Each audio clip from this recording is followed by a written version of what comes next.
이 사연은 서울의 어느 동네에 살던 한 여인의 이야기를 각색하였습니다.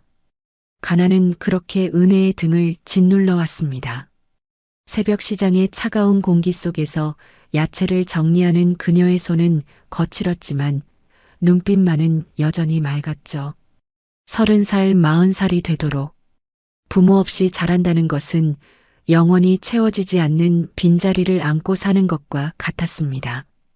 은혜는 그날도 여느 때와 같이 새벽 5시에 일어나 시장으로 향했습니다. 오늘도 일찍 왔네, 은혜 씨. 옆 가게 아주머니의 인사에 은혜는 환하게 웃으며 고개를 끄덕였습니다. 40년을 살아오면서 웃음은 그녀의 가장 큰 무기였습니다. 누구도 알아차리지 못하게 자신의 상처를 감추는 방패이기도 했죠. 어제 손주 돌잔치 잘 다녀오셨어요? 은혜의 물음에 아주머니는 얼굴 가득 행복한 미소를 지었습니다. 아이고, 말도 마. 너무 예쁘더라. 은혜 씨도 빨리 시집가서 애 낳아야지. 혼자 사는 게 뭐가 좋아? 갑자기 얼굴에 가득했던 미소가 쓰러졌습니다. 시장 아주머니는 그저 일상적인 대화를 나눈 것뿐인데 은혜의 마음속에는 다시 한번 쓸쓸함이 몰려왔죠. 가족이라는 단어는 언제나 그녀에게 먼 나라 이야기 같았습니다. 고아원에서 자란 아이들은 나이가 들어서도 그 상처를 간직한 채 살아갑니다. 마치 꽃이 피지 않는 가지처럼 말이죠. 아, 네. 언젠가는요. 은혜는 시선을 피하며 야채를 정리하는데 더 집중했습니다. 해가 뜨기 시작하자 시장은 더욱 분주해졌고 그녀는 그 속에서 자신의 감정을 숨길 수 있어 다행이라고 생각했습니다. 오전 일을 마치고 잠시 쉬는 시간, 은혜는 낡은 휴대폰을 꺼내 다음 아르바이트 시간을 확인했습니다. 오후에는 편의점, 저녁에는 식당 서빙. 그렇게 하루의 대부분을 일로 채우는 것이 그녀의 삶이었습니다. 문득 구인 사이트를 둘러보던 중 그녀의 눈을 사로잡는 광고가 하나 있었습니다. 강남 고급 주택가 마이너스 가정부 구함. 주 5일 근무, 월급 300만 원. 은혜는 광고를 몇 번이고 다시 읽었습니다. 300만 원이라니. 지금 그녀가 3가지 아르바이트를 하며 버는 돈보다도 많았죠. 가슴이 두근거렸습니다. 이런 기회는 처음이었으니까요. 하지만 강남의 고급 주택가라. 자신과는 너무 다른 세계처럼 느껴졌습니다. 한번 지원해볼까? 은혜는 자신에게 속삭였습니다. 망설이는 마음과 달리 손가락은 이미 지원 버튼을 누르고 있었습니다. 용기를 내어 문자를 보냈고 놀랍게도 바로 면접 일정이 잡혔죠. 다음 날 오후 3시 압구정동 주소가 적힌 문자를 받고 은혜는 설렘과 불안이 교차하는 밤을 보냈습니다. 다음 날 은혜는 오랜만에 정장을 꺼내 입었습니다. 몇 년 전 친구의 결혼식에 입었던 옷이었죠. 조금 낡았지만 깔끔하게 다림질하고 머리도 단정히 묶었습니다. 거울을 보니 낯설었습니다. 늘 작업복이나 편한 옷만 입던 그녀였으니까요. 압구정동의 주소를 찾아가는 길은 마치 다른 세계로 들어가는 것 같았습니다. 고층 아파트 대신 넓은 정원이 있는 단독주택들이 줄지어 있었고 길가에 세워진 차들은 모두 값비싼 외제차였습니다. 그곳에서 은혜는 완전히 이방인이 된 기분이었죠. 마침내 도착한 집은 높은 담장 너머로 보이는 서양식 저택이었습니다. 은혜는 깊은 숨을 들이마시고 초인종을 눌렀습니다. 거대한 철문이 열리고 은혜는 숨을 들이켰습니다. 눈앞에 펼쳐진 저택은 그녀가 상상했던 것보다 훨씬 웅장했습니다.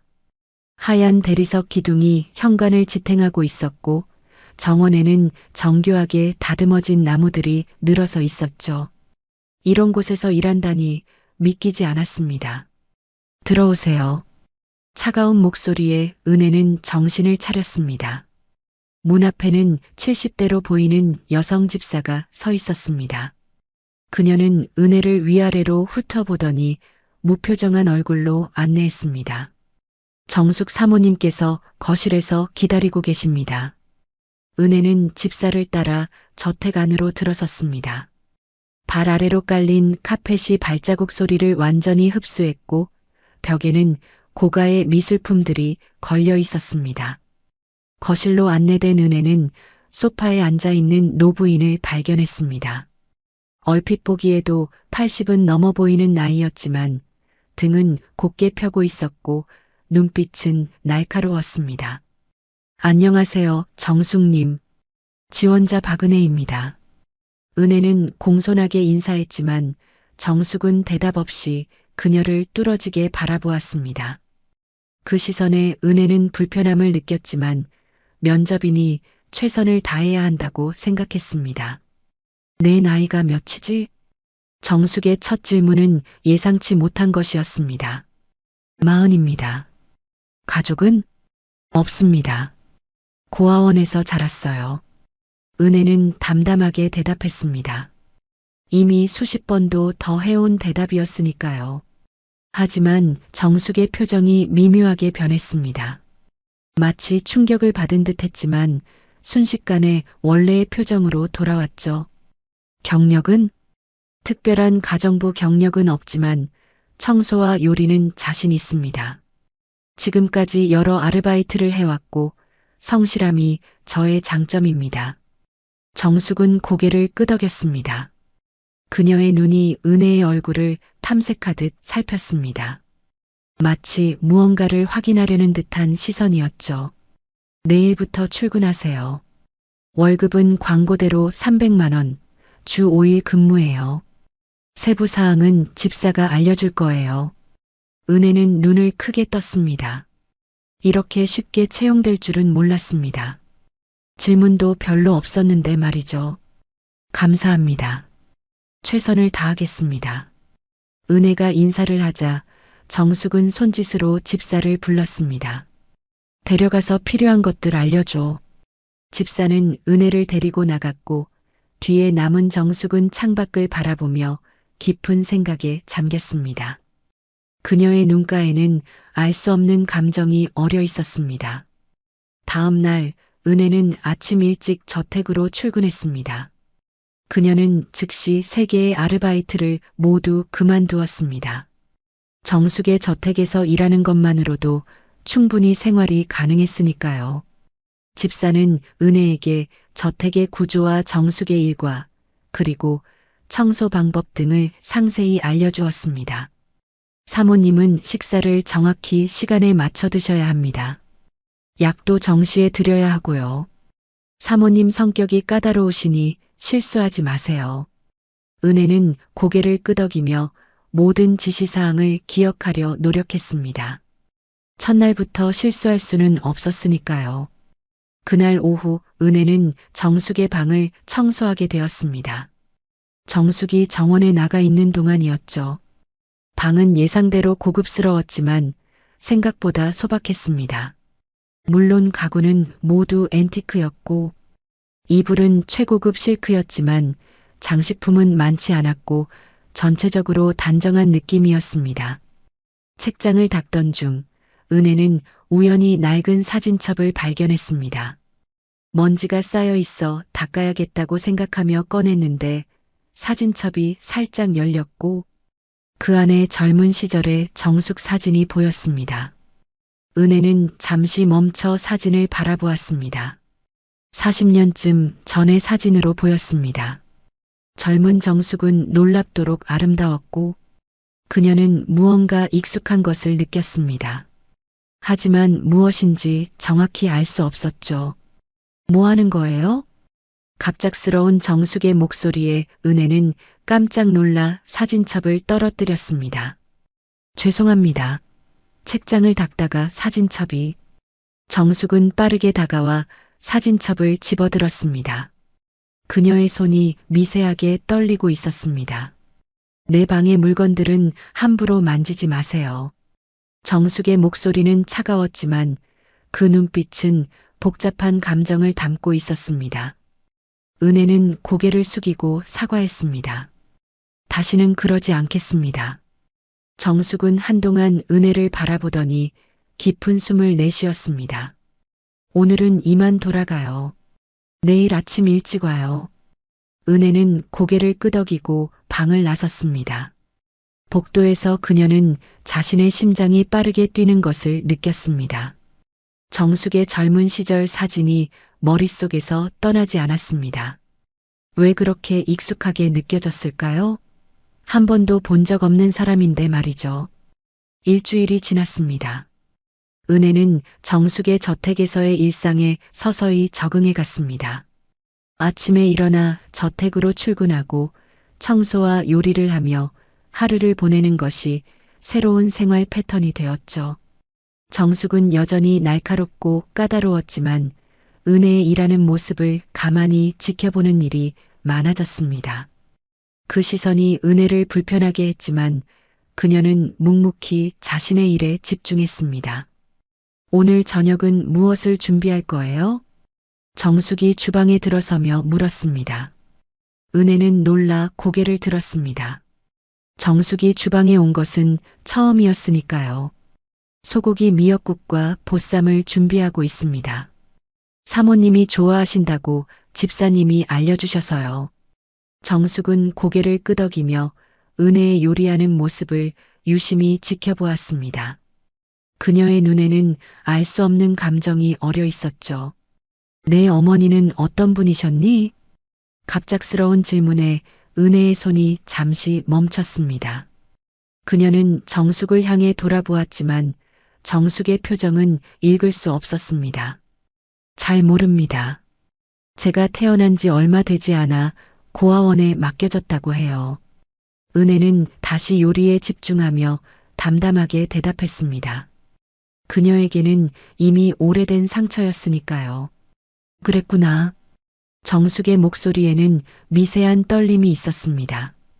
그녀는 더 이상 질문하지 않고 주방을 나갔습니다. 은혜는 그녀의 뒷모습을 바라보며 의아한 기분을 느꼈습니다. 왜 갑자기 자신의 부모에 대해 물었을까요? 그날 저녁 은혜가 식사를 차리고 있을 때 정숙이 갑자기 기침을 시작했습니다. 처음에는 가벼운 기침이었지만 점점 심해졌고 결국 숨을 제대로 쉬지 못할 정도가 되었습니다. 괜찮으세요? 은혜는 급히 정숙에게 다가갔습니다. 정숙의 얼굴은 창백했고 손은 떨리고 있었습니다. 약, 내 방 서랍에. 은혜는 재빨리 정숙의 방으로 달려가 서랍을 뒤졌습니다. 여러 약병 중에서 기관지 확장제를 찾아 정숙에게 가져다 주었습니다. 정숙은 약을 복용한 후 서서히 호흡을 안정시켰습니다. 괜찮으세요? 병원에 가봐야 하지 않을까요? 은혜의 얼굴에는 진심 어린 걱정이 담겨 있었습니다. 정숙은 그런 은혜의 표정을 오랫동안 바라보았습니다. 괜찮아. 오래된 병이야. 하지만 내일 의사를 불러줘. 그날 밤 은혜는 정숙의 상태가 걱정되어 저택에서 묵기로 했습니다. 정숙은 처음에는 거절했지만 결국 은혜의 고집에 굴복했죠. 은혜는 정숙의 방 옆 손님방에서 자면서 밤중에 몇 번이고 일어나 정숙의 상태를 확인했습니다. 다음 날 아침 의사가 저택을 방문했습니다. 진찰 결과 정숙의 기관지염이 악화되어 당분간 안정이 필요하다는 진단이 내려졌습니다. 가정부가 간호도 할 수 있겠소? 의사가 은혜를 바라보며 물었습니다. 그녀는 망설임 없이 고개를 끄덕였습니다. 제가 할 수 있습니다. 필요한 것들을 알려주시면 잘 챙기겠습니다. 의사는 필요한 약과 주의사항을 상세히 설명한 후 떠났습니다. 은혜는 이제 가정부의 역할뿐만 아니라 간병인의 역할까지 맡게 되었습니다. 그녀는 자신의 원룸에서 필요한 물건들을 가져와 당분간 저택에서 지내기로 했습니다. 이렇게까지 할 필요 없어. 정숙이 약한 목소리로 말했지만 은혜는 미소를 지으며 대답했습니다. 괜찮습니다. 제가 돌봐드릴게요. 빨리 나으셔야죠. 며칠이 지나면서 정숙의 상태는 조금씩 나아졌습니다. 그리고 은혜와 정숙 사이의 관계도 조금씩 변화했죠. 정숙은 여전히 까다로웠지만 은혜에게 조금씩 마음을 열기 시작했습니다.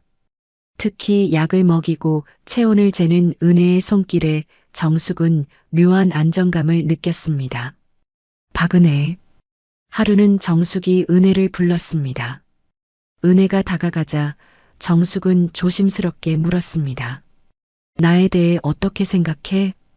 은혜는 잠시 생각에 잠겼습니다. 솔직하게 대답해도 될까 싶었지만 그녀는 진심을 말하기로 했습니다. 처음에는 조금 무서웠어요. 하지만 지금은 외로운 분이라고 생각합니다. 정숙의 눈이 커졌습니다. 그녀는 그런 대답을 예상하지 못했던 것 같았습니다. 왜 그렇게 생각해? 이런 큰 저택에 혼자 사시잖아요. 그리고 사진첩을 보니 젊으셨을 때 웃는 모습이 정말 아름다우셨는데 지금은 거의 웃지 않으시니까요. 정숙은 오랫동안 말이 없었습니다. 그리고 마침내 작은 목소리로 말했습니다. 고마워. 약 좀 가져다 줘. 그날 밤 정숙은 혼자 앉아 오래된 일기장을 펼쳤습니다. 그 안에는 40년 전의 일들이 빼곡히 적혀 있었습니다.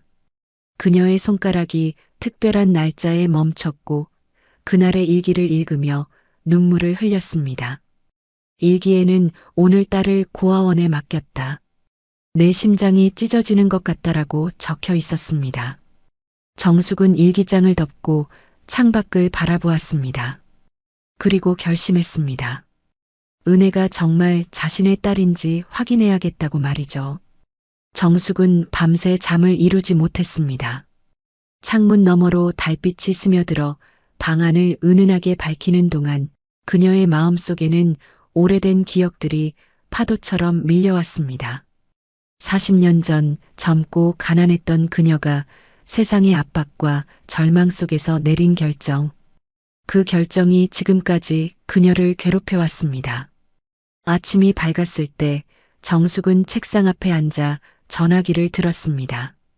오랜 시간 망설이다 마침내 번호를 눌렀죠. 여보세요, 김탐정입니까? 정숙입니다. 부탁할 일이 있어요. 전화를 끊은 후 정숙은 깊은 숨을 내쉬었습니다. 그리고 서랍에서 작은 봉투를 꺼냈습니다. 그 안에는 40년 전 고아원에 딸을 맡길 때 함께 두었던 작은 은팔찌가 들어 있었습니다. 정숙은 그것을 오랫동안 바라보았습니다. 회장님, 아침 식사 준비됐습니다. 은혜의 목소리에 정숙은 급히 봉투를 서랍에 넣었습니다. 그리고 평소와 같은 표정으로 대답했습니다. 곧 갈게. 아침 식사 시간 정숙은 평소보다 말이 없었습니다. 그녀는 은혜가 음식을 차리는 모습을 유심히 관찰했습니다. 특히 은혜의 왼쪽 손목에 시선이 머물렀죠. 그곳에는 희미한 흉터가 있었습니다. 그 흉터는 어떻게 생긴 거예요? 정숙의 질문에 은혜는 잠시 놀란 듯 했지만 곧 미소를 지었습니다. 어릴 때 생긴 거예요. 고아원 선생님 말씀으로는 제가 들어왔을 때부터 있었대요. 아마 제가 버려졌을 때 다쳤던 것 같아요. 정숙의 눈이 미세하게 떨렸습니다. 그녀는 더 이상 질문하지 않고 식사에 집중했지만 마음속은 이미 파도처럼 출렁이고 있었습니다. 오후 정숙이 낮잠을 자는 동안 은혜는 거실을 청소했습니다. 문득 전화벨이 울렸고 그녀는 습관적으로 받았습니다. 여보세요. 정숙 회장님 댁입니다. 김탐정입니다. 정숙 회장님 계십니까? 지금은 주무시고 계세요. 메시지 남기시겠어요? 아니요. 나중에 다시 연락드리겠습니다. 은혜는 전화를 끊고 잠시 생각에 잠겼습니다. 탐정이라니. 정숙 회장님이 무슨 일로 탐정을 고용했을까요?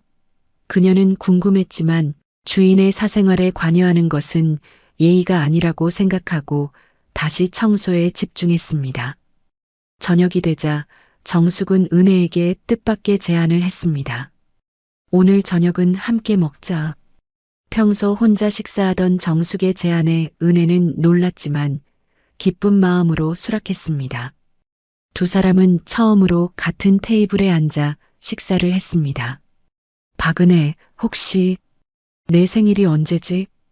9월 15일이에요, 회장님. 정숙의 손이 미세하게 떨렸습니다. 9월 15일. 그녀의 딸이 태어난 날이었습니다. 그래. 고아원에서는 어떻게 지냈어? 은혜는 잠시 생각에 잠겼습니다. 고아원에서의 기억들이 머릿속을 스쳐 지나갔습니다. 외롭긴 했지만 나쁘지는 않았어요. 선생님들이 잘 돌봐주셨고 친구들도 있었으니까요. 하지만 가끔은 왜 부모님이 저를 버렸는지 궁금했어요. 제가 무엇을 잘못했는지 아니면 단순히 저를 원하지 않으셨는지. 은혜의 목소리가 작아졌고 정숙의 눈에는 눈물이 고였습니다. 그녀는 고개를 돌려 은혜가 보지 못하게 했습니다. 혹시 부모님을 찾아보고 싶었던 적은 없어? 물론 있었죠. 20살이 되었을 때 고아원 기록을 확인했지만 아무런 단서가 없었어요. 그때부터는 그냥 제 삶에 집중하기로 했습니다. 회장님.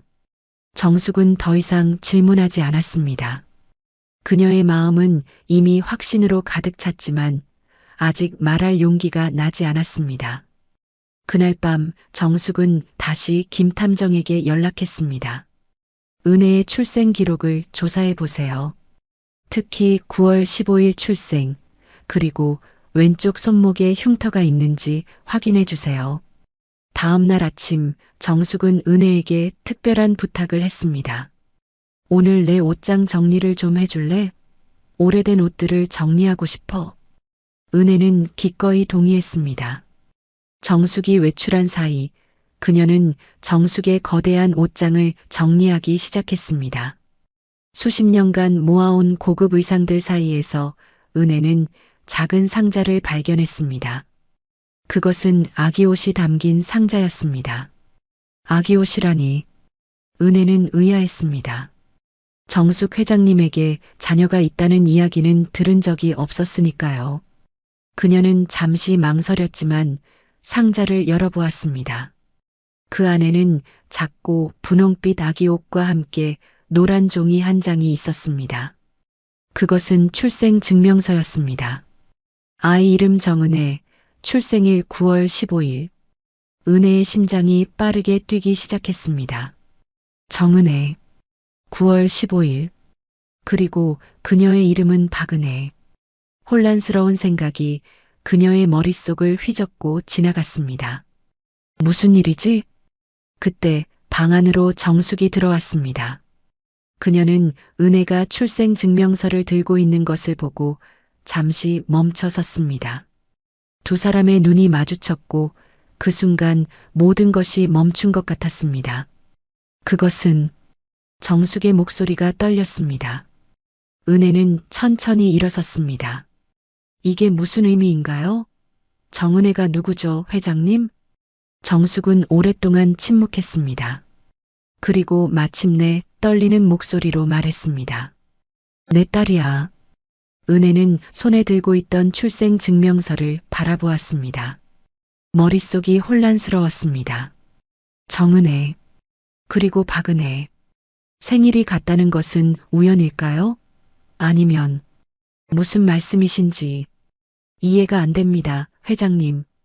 정숙은 천천히 은혜에게 다가왔습니다. 그녀의 얼굴에는 지난 40년간의 고통과 후회가 깊게 새겨져 있었습니다. 나에게는 딸이 있었어. 40년 전 내가 아직 젊고 가난했을 때 그 아이를 키울 여건이 되지 않았지. 은혜는 숨을 깊게 들이마셨습니다. 가슴이 조여들었습니다. 그래서 그 아이를 고아원에 맡겼다는 말씀이신가요? 정숙의 눈에서 눈물이 흘러내렸습니다. 그녀는 고개를 끄덕였습니다. 그 아이의 이름은 정은혜였어. 내가 마지막으로 그 아이를 안아보던 날, 아이의 왼쪽 손목에는 작은 상처가 있었어. 팔찌가 너무 꽉 끼어서 생긴 상처였지. 은혜는 무의식적으로 자신의 왼쪽 손목을 만졌습니다. 거기에는 희미한 흉터가 있었죠. 그녀의 눈에도 눈물이 고이기 시작했습니다. 저는 박은혜입니다. 고아원에서는 그렇게 불렀어요. 정숙은 천천히 서랍을 열고 작은 봉투를 꺼냈습니다. 그 안에는 낡은 은팔찌가 들어 있었습니다. 이것은 내가 딸에게 선물한 팔찌야. 고아원에 맡길 때도 아이의 손목에 있었지만 나중에 크면 팔에 상처가 날까봐 빼서 함께 두었을 거야. 은혜는 떨리는 손으로 팔찌를 받아들었습니다. 팔찌 안쪽에는 정은혜라는 이름이 새겨져 있었습니다. 그녀의 가슴이 무너져 내리는 것 같았습니다. 그럼 회장님은 제 어머니라는 말씀이신가요? 정숙의 눈에서 눈물이 쏟아졌습니다. 그녀는 더 이상 말을 할 수 없었고 그저 고개를 끄덕일 뿐이었습니다. 두 사람 사이에 무거운 침묵이 내려앉았습니다. 은혜는 천천히 일어섰습니다. 그녀의 얼굴에는 믿을 수 없다는 표정과 함께 분노가 스쳐 지나갔습니다. 그럼 회장님은 저를 버린 겁니까? 그리고 지금 40년이 지나서야 저를 찾으신 건가요? 정숙은 은혜의 날카로운 질문에 움찔했지만 진실을 말할 때가 왔다고 생각했습니다. 그래, 나는 너를 버렸어. 내가 28살이었을 때 난 회사를 막 시작한 가난한 사업가였어. 내 아버지는 내가 임신했다는 사실을 알고 나를 떠났지. 나는 혼자 아이를 키울 자신이 없었어. 은혜의 눈에서 눈물이 흘러내렸습니다. 평생 궁금했던 질문에 대한 답을 듣는 순간이었습니다. 그래서 저를 버리셨군요. 나는 후회했어.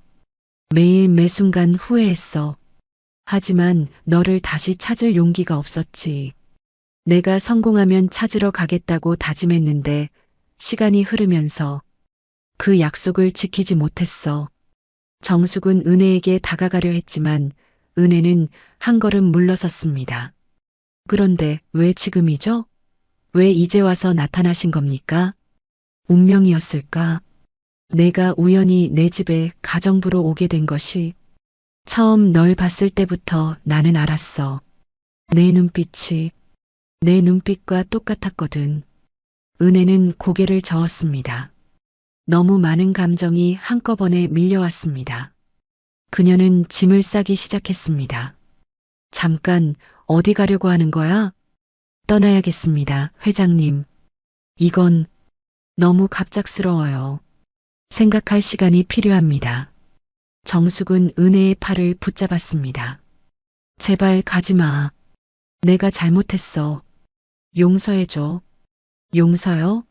40년 동안 저는 부모 없이 자랐습니다. 제가 뭘 잘못했길래 버림받았는지 항상 궁금했어요.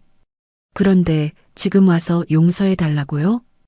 은혜의 목소리는 떨렸고 그녀의 눈에는 분노와 상처가 가득했습니다. 정숙은 은혜의 분노가 당연하다고 생각했습니다. 그녀는 무릎을 꿇고 은혜의 손을 잡았습니다. 제발, 나를 용서하지 않아도 돼. 하지만 제발 떠나지만 말아줘. 내가 내게 빚진 시간을 갚게 해줘. 은혜는 정숙의 손을 뿌리치고 방을 나섰습니다. 그녀는 자신의 가방을 챙겨 저택을 떠났습니다. 정숙은 그녀를 붙잡지 못했고 그저 문가에 서서 떠나는 은혜의 뒷모습을 바라볼 뿐이었습니다. 그날 밤 은혜는 자신의 작은 원룸으로 돌아왔습니다. 방 안은 냉랭했고 어둠만이 그녀를 반겼습니다. 그녀는 침대에 쓰러져 오랫동안 울었습니다. 평생 상상했던 부모와의 재회가 이렇게 될 줄은 몰랐습니다. 한편 정숙은 저택의 거실에 홀로 앉아 있었습니다. 손에는 은혜의 어린 시절 사진이 들려 있었고 눈에는 끝없는 후회의 눈물이 맺혔습니다. 다음 날 아침 은혜는 고아원 친구인 미영에게 전화를 걸었습니다. 그녀는 유일하게 자신의 마음을 이해해 줄 수 있는 사람이었습니다. 미영아, 시간 있니? 만나고 싶어. 2시간 후 은혜와 미영은 고아원 근처 공원에서 만났습니다. 그곳은 두 사람이 어린 시절 종종 놀던 곳이었습니다. 무슨 일이야? 얼굴이 안 좋아 보여. 은혜는 미영에게 모든 일을 털어놓았습니다.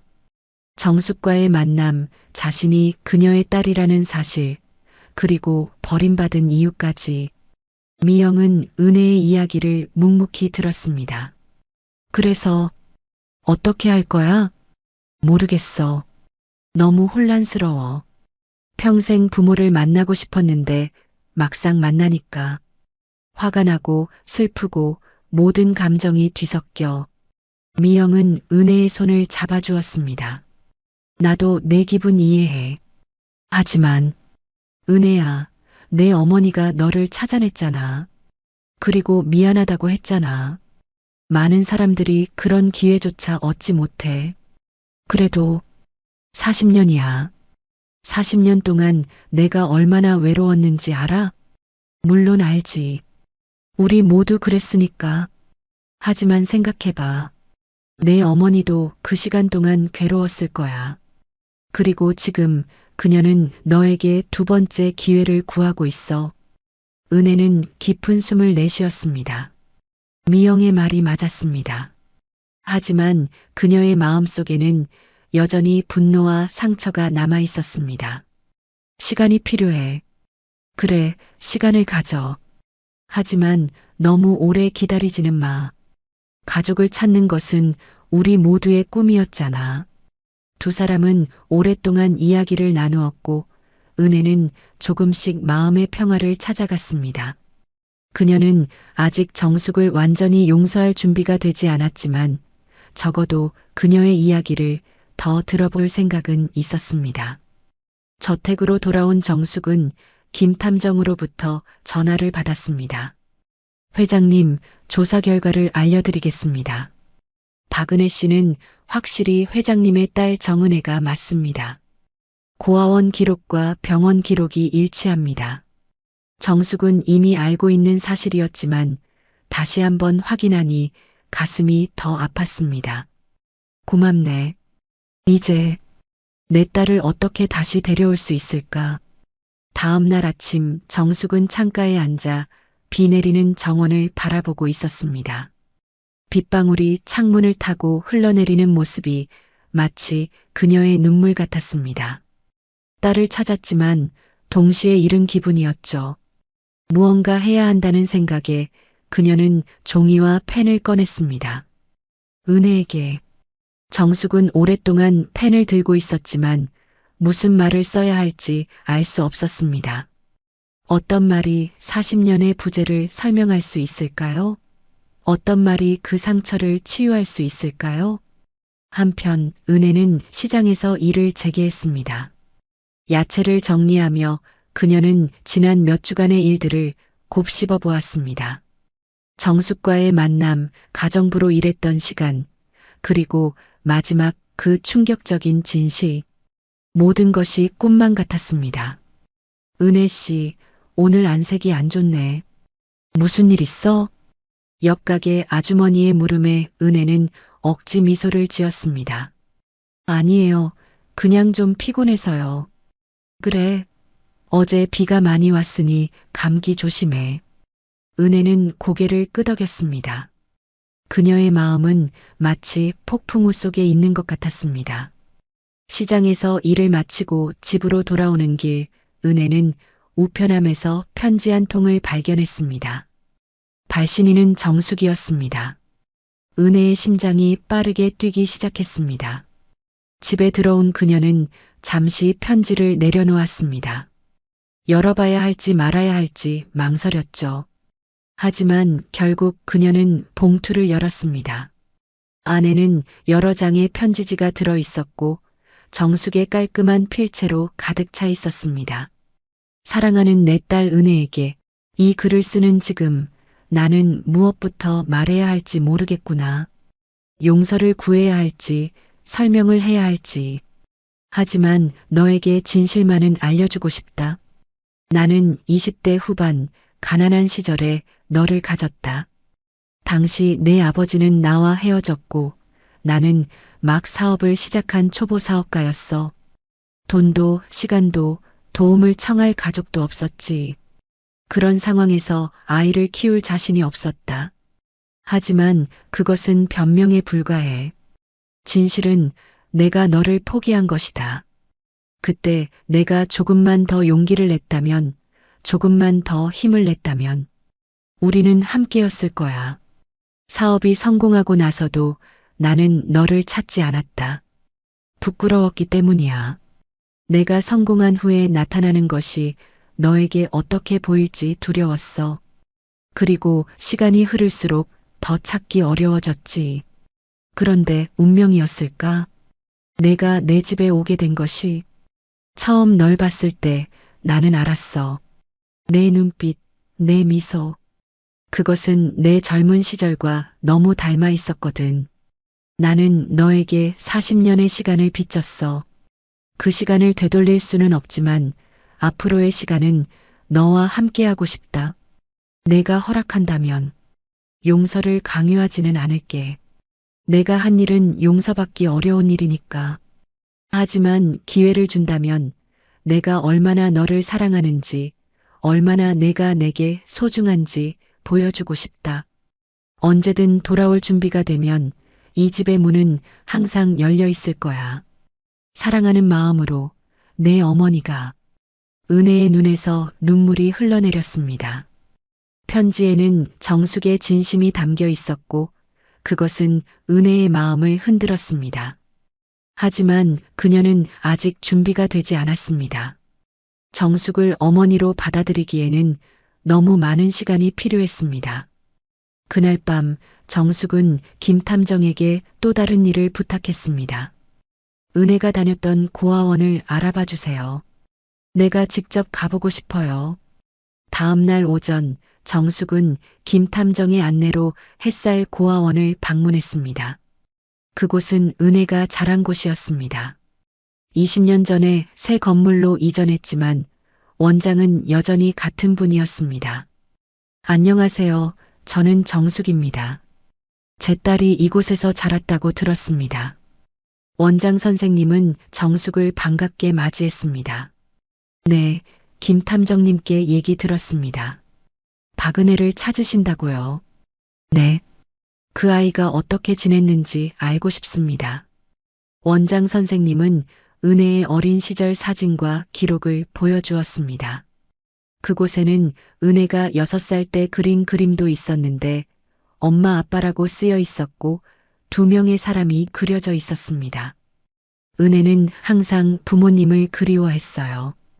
다른 아이들보다 더 열심히 공부했고 언제나 밝게 지냈죠. 하지만 가끔 밤에 몰래 울기도 했어요. 정숙의 눈에서 눈물이 흘러내렸습니다. 그녀는 은혜의 방을 보고 싶다고 했고 원장 선생님은 그녀를 안내했습니다. 그곳은 이제 다른 아이들의 방이 되었지만 원장 선생님은 은혜가 사용했던 침대와 책상을 가리켰습니다. 은혜는 이 침대에서 잤어요. 그리고 이 책상에서 공부했죠. 그 아이는 정말 성실했어요. 정숙은 침대에 앉아보았습니다. 그녀는 이곳에서 자란 은혜를 상상하며 가슴이 아팠습니다. 그녀가 누워야 했던 딱딱한 침대, 그녀가 쓰고 읽었을 책상, 모든 것이 그녀에게 죄책감을 안겼습니다. 그 아이는 행복했나요? 원장 선생님은 잠시 생각에 잠겼다가 대답했습니다. 완전히 행복하진 않았을 거예요. 어떤 아이도 부모 없이 자라는 것은 쉽지 않으니까요. 하지만 은혜는 강했어요. 그 아이는 자신의 삶을 스스로 만들어 나갔죠. 정숙은 고개를 끄덕였습니다. 그녀는 원장 선생님에게 감사 인사를 전하고 고아원을 나왔습니다. 그리고 그날부터 정숙은 고아원에 정기적으로 기부를 시작했습니다. 저택으로 돌아온 정숙은 곧바로 책상에 앉아 다시 편지를 썼습니다. 그녀는 은혜에게 고아원을 방문한 이야기와 자신의 마음을 담았습니다. 그리고 그녀는 은혜의 어린 시절 사진을 동봉했습니다. 이것은 원장 선생님이 주신 내 사진이다. 내가 10살 때 찍은 것이라고 해. 내 미소가 얼마나 아름다운지. 그 미소를 볼 수 있는 기회를 내가 놓쳐버렸다는 것이 너무 아프구나. 은혜는 정숙의 두 번째 편지를 받았습니다. 그녀는 자신의 어린 시절 사진을 보며 울음을 터뜨렸습니다. 그녀는 그 사진을 기억했습니다. 학교 소풍날 찍은 것이었죠. 그날 그녀는 다른 아이들이 부모님과 함께 오는 것을 보며 많이 부러워했었습니다. 시간이 흐르면서 은혜의 마음은 조금씩 누그러졌습니다. 그녀는 정숙이 자신을 찾기 위해 노력하고 있다는 것을 알았고 그녀의 진심을 조금씩 느끼기 시작했습니다. 하지만 여전히 그녀의 마음속에는 상처가 남아 있었습니다. 어느 날 은혜는 저택으로 향했습니다. 그녀는 정숙과 마주할 준비가 되어 있었습니다. 아직 모든 것을 용서한 것은 아니었지만 적어도 그녀의 이야기를 더 들어볼 용의가 있었습니다. 저택의 문을 두드리자 집사가 문을 열었습니다. 그의 표정이 밝아졌습니다. 박은혜 씨, 오셨군요. 회장님이 많이 기다리셨어요. 집사는 은혜를 거실로 안내했고 그곳에서 정숙이 기다리고 있었습니다. 정숙은 은혜를 보자마자 자리에서 일어났지만 다가가지는 않았습니다. 그녀는 은혜가 준비될 때까지 기다리려 했습니다. 왔구나. 정숙의 목소리는 떨렸고 그녀의 눈에는 기쁨과 불안이 교차했습니다. 은혜는 천천히 정숙에게 다가갔습니다. 네, 왔습니다, 회장님. 거실에 흐르는 정막이 두 사람 사이를 메웠습니다. 창밖으로 해질녘의 붉은 노을이 스며들어 방 안을 따스하게 물들였습니다. 정숙과 은혜는 서로를 바라보며 잠시 침묵했습니다. 많은 말을 하고 싶었지만 어디서부터 시작해야 할지 모르는 듯 했죠. 앉을래? 정숙이 조심스럽게 소파를 가리키며 말했습니다. 은혜는 고개를 끄덕이고 소파에 앉았습니다. 정숙도 그녀 맞은편에 앉았습니다. 차 한잔 할래? 네, 감사합니다. 정숙은 직접 차를 준비하겠다며 자리에서 일어났습니다. 평소 같으면 집사에게 시켰겠지만 오늘은 특별했습니다. 그녀는 직접 은혜를 대접하고 싶었죠. 은혜는 정숙이 부엌으로 향하는 뒷모습을 바라보았습니다. 80살의 노인이지만 그녀의 등은 여전히 곧게 펴져 있었고 걸음걸이는 당당했습니다. 정숙이 차를 들고 돌아왔을 때 은혜는 그녀를 도우려 일어섰습니다. 두 사람의 손이 잠시 스쳤고 그 순간 묘한 감정이 흘렀습니다. 혈연의 연결감이었을까요? 편지 읽었어요. 은혜가 먼저 입을 열었습니다. 고아원에도 가셨다고 들었어요. 정숙은 고개를 끄덕였습니다. 내가 자란 곳을 보고 싶었어. 내가 어떤 환경에서 자랐는지, 내가 어떤 삶을 살았는지 알고 싶었어. 어땠나요? 고아원은? 정숙의 눈에 슬픔이 스쳤습니다. 생각보다 작았어. 내가 좁은 침대에서 자고 작은 책상에서 공부했다는 생각을 하니 가슴이 아팠어. 은혜는 차를 한 모금 마시며 생각에 잠겼습니다. 고아원에서의 기억들이 떠올랐습니다. 춥고 외로웠던 밤들, 다른 아이들의 울음소리, 그리고 언젠가 부모님이 자신을 데리러 올 거라는 희망. 회장님, 솔직히 말씀드리자면 저는 아직도 완전히 이해하지 못했어요. 왜 저를 포기하셨는지, 왜 그토록 오랫동안 찾지 않으셨는지. 정숙은 깊은 숨을 들이마셨습니다. 이제 모든 진실을 말할 때였습니다. 그때 나는 28살이었어.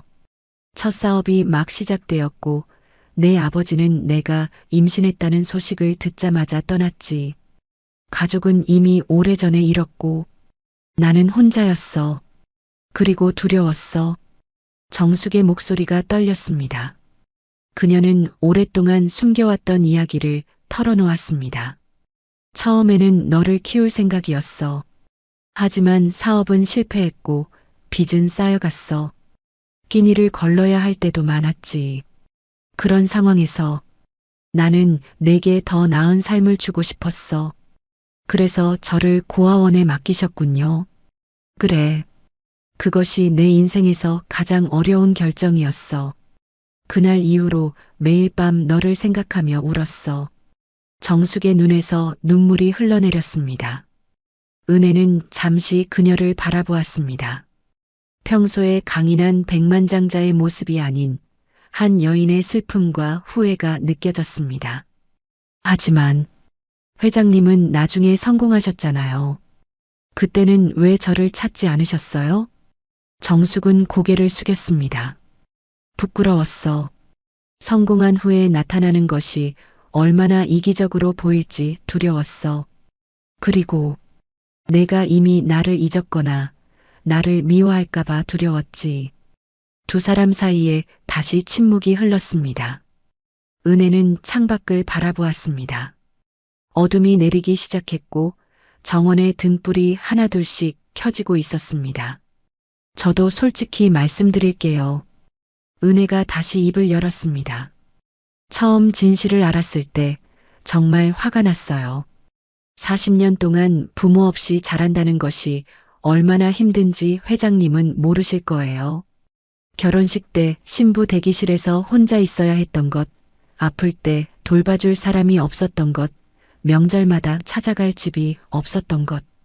정숙은 고개를 끄덕였습니다. 그녀는 은혜의 말 한마디 한마디가 가슴을 찌르는 것 같았지만 모든 것을 들을 준비가 되어 있었습니다. 하지만 은혜가 계속했습니다. 회장님의 편지를 읽고 고아원에도 가보셨다는 말을 듣고 조금은 이해하게 되었어요. 완전히는 아니지만 정숙의 눈이 희망으로 빛났습니다. 정말? 네. 그리고 미영이 제 고아원 친구인데 그 아이가 저에게 말했어요. 가족을 찾는 것은 우리 모두의 꿈이었잖아라고요. 은혜의 눈에도 눈물이 고였습니다. 그녀는 오랫동안 간직해왔던 말을 꺼냈습니다. 사실 저는 항상 부모님을 만나고 싶었어요. 왜 저를 버렸는지 묻고 싶었고 제가 그들의 삶에서 어떤 의미였는지 알고 싶었어요. 그리고 지금 회장님을 만나게 되었네요. 정숙은 조심스럽게 은혜의 손을 잡았습니다. 은혜는 이번에는 손을 빼지 않았습니다. 내가 내 인생에서 빠진 40년을 돌려줄 수는 없어. 하지만 앞으로의 시간, 우리에게 남은 시간 동안 내가 너의 어머니가 되고 싶어. 내가 허락한다면. 은혜는 깊은 숨을 내쉬었습니다. 그녀의 마음속에는 여전히 많은 감정이 뒤섞여 있었습니다. 하지만 이제 그녀는 한 가지 사실을 알았습니다. 과거는 바꿀 수 없지만 미래는 그녀의 선택에 달려 있다는 것을요. 천천히 알아가는 시간을 가져보고 싶어요. 이제 와서 갑자기 모녀가 되는 건 어렵겠지만 서로를 알아가는 시간을 가져볼 수 있을 것 같아요. 정숙의 얼굴에 환한 미소가 번졌습니다. 그녀에게는 그것만으로도 충분했습니다. 고마워. 정말 고마워, 은혜야. 그날 밤 은혜는 정숙의 제안으로 저택에서 하룻밤을 묵기로 했습니다. 그녀는 예전에 가정부로 썼던 방이 아닌 손님용 스위트룸에 머물렀습니다. 방은 넓고 럭셔리했지만 은혜에게는 여전히 낯설었습니다. 잠들기 전 그녀는 창가에 서서 정원을 내려다보았습니다. 그리고 문득 깨달았습니다. 이곳이 언젠가 그녀의 집이 될 수도 있었던 곳이라는 것을요. 만약 정숙이 그녀를 포기하지 않았다면. 하지만 그녀는 이제 과거의 만약에 매달리지 않기로 했습니다. 한편 정숙은 자신의 방에서 오래된 앨범을 펼쳤습니다. 그 안에는 젊은 시절의 사진들이 있었고 임신했을 때의 모습도 한 장 있었습니다. 그녀는 그 사진을 오랫동안 바라보았습니다. 그리고 마음속으로 다짐했습니다. 이제부터라도 좋은 어머니가 되기 위해 최선을 다하겠다고요. 다음 날 아침 두 사람은 함께 아침 식사를 했습니다. 어색함은 여전했지만 어제보다는 조금 더 편안한 분위기였습니다. 오늘 계획 있어? 정숙이 물었습니다. 네, 시장에 가야 해요. 일이 있어서요. 내가 운전기사를 불러줄까? 은혜는 미소 지었습니다. 괜찮아요. 저는 항상 대중교통을 이용해 왔으니까요. 정숙은 고개를 끄덕였습니다. 그녀는 은혜의 삶을 갑자기 바꾸려 하지 않기로 했습니다. 천천히 그녀가 준비될 때까지 기다리는 것이 중요했습니다. 그럼 다시 언제 만날 수 있을까? 은혜는 잠시 생각했습니다. 주말에 시간이 있어요. 토요일 오후에 다시 올게요. 정숙의 얼굴에 미소가 번졌습니다. 기다릴게. 은혜는 저택을 나서며 뒤를 돌아보았습니다. 정숙이 창가에 서서 그녀를 배웅하고 있었습니다. 그 모습이 왠지 친숙하게 느껴졌습니다. 마치 오래전부터 그녀를 기다려왔던 것처럼 말이죠. 시장으로 향하는 버스 안에서 은혜는 창밖을 바라보며 생각에 잠겼습니다. 그녀의 삶은 이제 새로운 방향으로 흘러가고 있었습니다. 그리고 그것은 두렵기도 했지만 동시에 설레는 일이기도 했습니다. 일주일이 지났습니다. 은혜는 약속대로 토요일 오후에 정숙의 저택을 방문했고 그 후로도 꾸준히 그녀를 만나기 시작했습니다. 처음에는 어색했지만 시간이 흐르면서 두 사람 사이의 벽은 조금씩 허물어졌습니다. 정숙은 은혜에게 자신의 인생 이야기를 들려주었고 은혜도 자신의 삶에 대해 조금씩 이야기했습니다. 어느 화창한 토요일 오후 정숙은 은혜에게 특별한 제안을 했습니다. 오늘은 어디 나들이라도 가볼까? 내가 운전해도 될 것 같은데. 은혜는 놀란 표정을 지었습니다. 회장님이 직접 운전을 하세요? 정숙은 미소 지었습니다. 젊었을 때는 꽤 잘했다고. 지금도 면허는 유효해. 어때? 한번 믿어볼래? 은혜는 잠시 망설였지만 이내 고개를 끄덕였습니다. 좋아요. 어디로 갈까요? 내가 고아원에서 자주 놀던 곳이 있다고 했지? 그곳에 가보고 싶어. 은혜의 눈이 커졌습니다. 정숙이 그녀의 이야기를 그렇게 세심하게 기억하고 있다는 사실이 감동적이었습니다. 한강공원이요. 고아원에서 가끔 소풍을 갔던 곳이에요. 그럼 거기로 가자. 정숙은 오래된 벤츠를 직접 운전했습니다. 그녀의 운전 솜씨는 나이에 비해 꽤 좋았고 은혜는 놀랐습니다. 창밖으로 서울의 풍경이 스쳐 지나갔고 두 사람은 가벼운 대화를 나누었습니다. 한강공원에 도착한 그들은 천천히 강변을 따라 걸었습니다. 봄 햇살이 따뜻하게 내리쬐고 강바람이 상쾌했습니다. 은혜는 자신이 어린 시절 놀았던 장소들을 가리키며 설명했습니다. 저기서 미영이랑 자전거를 탔어요. 그리고 저 벤치에서는 선생님이 우리에게 도시락을 나눠주셨죠. 정숙은 은혜의 이야기를 들으며 그 시절을 상상했습니다. 그녀가 함께하지 못했던 순간들, 놓쳐버린 딸의 어린 시절. 그녀의 눈에 슬픔이 스쳤지만 곧 따뜻한 미소로 바뀌었습니다. 행복했니? 그때는 은혜는 잠시 생각에 잠겼습니다. 행복한 순간도 있었어요.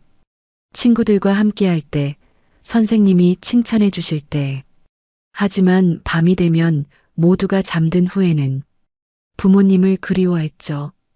정숙은 조용히 은혜의 손을 잡았습니다. 그녀의 손은 따뜻했고 은혜는 이번에도 손을 빼지 않았습니다. 미안해. 정말 미안해.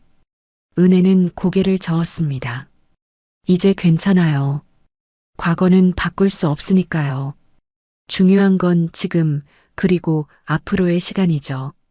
두 사람은 잠시 강물을 바라보며 침묵했습니다.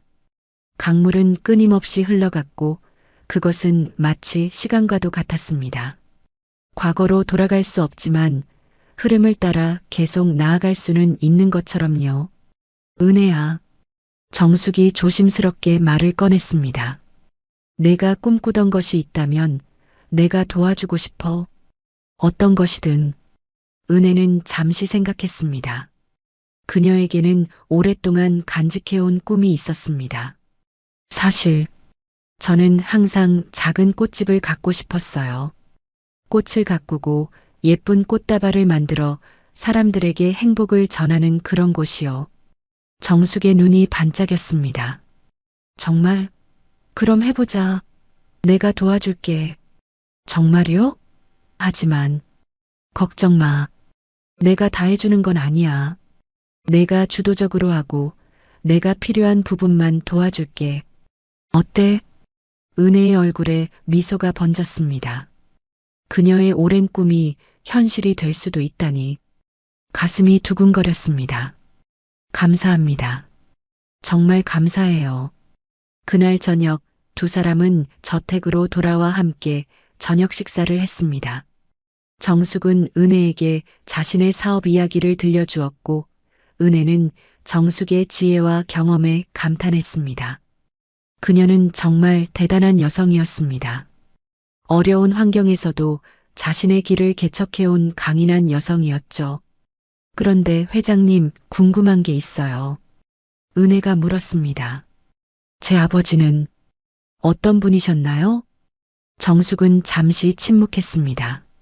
그녀는 이 질문이 언젠가 나올 것이라고 예상했지만 여전히 대답하기 어려웠습니다.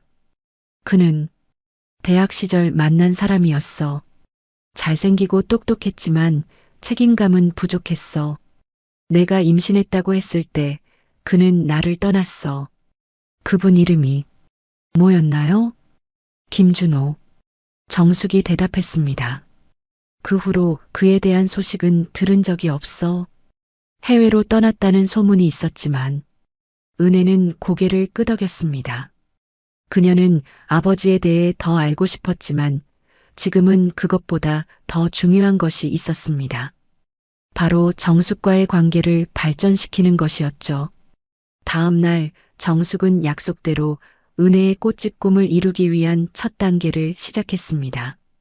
그녀는 부동산 중개인을 불러 적합한 위치를 찾았고 은혜는 자신의 이상적인 꽃집에 대해 설명했습니다. 작지만 아늑하고 햇빛이 잘 들어오는 곳이어야 했습니다. 일주일 후 그들은 완벽한 장소를 찾았습니다. 북촌 한옥마을 근처의 작은 상가였습니다. 은혜는 그곳을 보자마자 마음에 들어했고 정숙은 바로 계약을 진행했습니다. 하지만 회장님, 임대료가 비싸지 않을까요? 걱정 마. 이건 임대가 아니야. 내가 너에게 주는 선물이야. 은혜의 눈이 커졌습니다. 선물이요? 그래. 너의 꿈을 위한 첫 발걸음. 하지만 운영은 내가 스스로 해야 해. 그것이 진정한 성공의 길이니까. 은혜는 감동의 말을 잇지 못했습니다. 그녀는 정숙에게 고마움을 표현하고 싶었지만 말로는 부족했습니다. 그래서 그녀는 정숙을 꼭 안아주었습니다. 그것은 그들의 첫 번째 포옹이었고 두 사람 모두 그 순간의 감정을 오랫동안 기억할 것 같았습니다. 한 달 후 은혜의 꽃집이 문을 열었습니다. 작고 아담한 가게였지만 은혜의 감각으로 꾸며진 꽃들이 가게를 아름답게 채웠습니다. 정숙은 오픈식에 참석해 은혜를 자랑스럽게 바라보았습니다. 우리 딸이 정말 대단하구나. 정숙이 속삭였고 은혜는 그 말에 미소 지었습니다. 우리 딸이라는 말이 이제는 어색하지 않게 느껴졌습니다.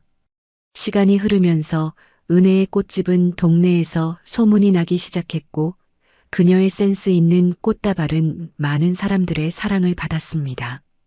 정숙은 가끔 꽃집을 방문해 은혜를 도왔고 두 사람은 함께 일하며 더 가까워졌습니다. 정숙도 변화했습니다. 예전에는 냉정하고 까다로웠지만 이제는 따뜻하고 부드러워졌습니다. 그녀는 은혜의 영향으로 주변 사람들에게도 친절해졌고 지역사회를 위한 기부도 시작했습니다. 특히 고아원에 대한 정기적인 후원은 그녀에게 큰 의미가 있었습니다. 어느 날 은혜는 정숙에게 특별한 제안을 했습니다. 회장님, 아니 어머니, 은혜가 조심스럽게 말했습니다. 함께 고아원을 방문해 보는 건 어떨까요? 제가 자란 곳을 보여드리고 싶어요. 정숙의 눈에 눈물이 고였습니다. 은혜가 그녀를 어머니라고 부른 것은 처음이었습니다. 그녀는 말없이 고개를 끄덕였습니다. 다음 날 두 사람은 함께 햇살 고아원을 방문했습니다. 원장 선생님은 그들을 반갑게 맞이했고 은혜는 정숙에게 자신이 자란 곳을 하나하나 보여주었습니다. 때로는 웃고 때로는 눈물을 흘리며 그들은 과거의 상처를 함께 마주했습니다. 저 나무 밑에서 자주 책을 읽었어요. 그리고 저 놀이터에서는 친구들과 놀았죠. 정숙은 은혜의 이야기를 들으며 마음속으로 그 시절의 은혜를 그려보았습니다. 작고 외로웠을 그녀를 안아주지 못한 것이 여전히 가슴 아팠지만 이제는 그 상처를 함께 치유해 나갈 수 있었습니다. 그들이 고아원을 나설 때 정숙은 원장 선생님에게 큰 금액의 기부금을 전달했습니다. 그것은 단순한 기부가 아니라 그녀의 마음을 담은 감사의 표현이었습니다. 은혜를 돌봐주고 키워준 것에 대한 감사였죠. 시간이 흘러 1년이 지났습니다. 은혜와 정숙의 관계는 더욱 깊어졌고 이제 그들은 진정한 모녀가 되었습니다. 은혜는 여전히 자신의 원룸에 살았지만 주말마다 정숙의 저택을 방문했고 종종 그곳에서 묵기도 했습니다. 어느 따뜻한 봄날 정숙은 은혜에게 특별한 여행을 제안했습니다. 해변에 가보자. 일출을 보면서 이야기하고 싶어. 그들은 강원도의 작은 해변으로 향했습니다. 밤새 차를 타고 달려 동해안에 도착했을 때 하늘은 아직 어두웠지만 곧 동이 틀 기미가 보였습니다. 해변에 도착한 두 사람은 모래사장에 앉아 다가오는 일출을 기다렸습니다. 파도 소리가 잔잔히 들려왔고 바닷바람이 상쾌했습니다. 은혜야, 정숙이 조용히 말했습니다. 내 인생에서 가장 행복한 순간은 내가 다시 내 삶에 들어온 날이야. 내가 나를 용서해 준 것, 그리고 지금 이렇게 함께 있는 것. 이 모든 것이 나에게는 기적이야. 은혜는 정숙의 손을 잡았습니다. 저도 행복해요, 어머니. 처음에는 화가 났지만 이제는 우리가 서로를 찾았다는 것이 감사해요. 지평선 너머로 태양이 서서히 모습을 드러내기 시작했습니다. 붉은 빛이 바다를 물들이고 새로운 하루가 시작되었습니다. 우리는 이제 함께해요. 은혜가 말했습니다. 그래, 영원히. 정숙이 대답했습니다. 모녀는 손을 꼭 잡은 채 떠오르는 태양을 바라보았습니다. 지난 40년의 아픔과 그리움, 그리고 앞으로의 시간에 대한 희망이 그들의 마음을 가득 채웠습니다. 과거는 바꿀 수 없지만 그들은 이제 서로에게 새로운 시작을 선물했습니다. 그리고 그것은 그 어떤 선물보다 값진 것이었습니다. 이 사연은 서울 강남의 한 백만장자의 실화를 각색하였습니다. 30년 전 비가 내리던 그날은 최민수의 인생을 완전히 바꿔놓았습니다. 35살 늦은 나이에 얻은 딸 하영이는 그의 전부였죠. 가난했던 시절, 민수는 택배 배달부터 식당 서빙까지 닥치는 대로 일했습니다. 그럼에도 아내 정미경과 하영에게 더 나은 삶을 주지 못하는 자신이 늘 부끄러웠습니다. 여보, 오늘도 늦게 들어오네요. 미경이 피곤한 얼굴로 말했습니다. 민수는 좁은 반지하 방에서 잠든 하영을 바라보며 한숨을 내쉬었습니다. 미안해. 오늘은 배달이 많았어. 하영이 세 번째 생일이 다가오는데 뭐라도 해줘야 하지 않을까요?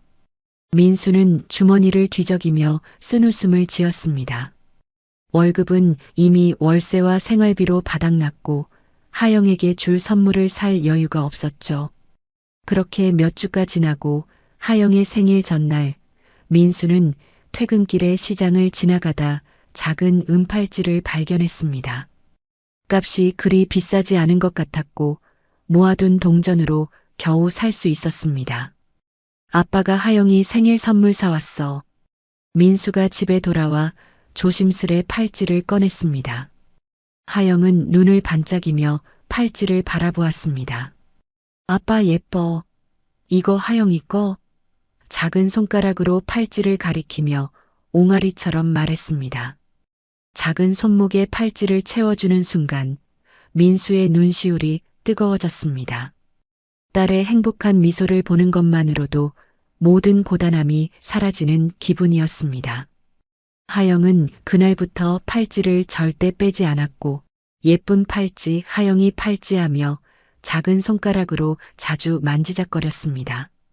그로부터 몇 개월 후 민수는 시장에서 나무를 팔고 있었습니다. 갑자기 하늘이 어두워지며 비가 쏟아지기 시작했죠. 사람들이 우산을 펴고 분주히 움직이는 와중에 민수는 잠시 하영에게서 눈을 뗐습니다. 하영아, 하영아.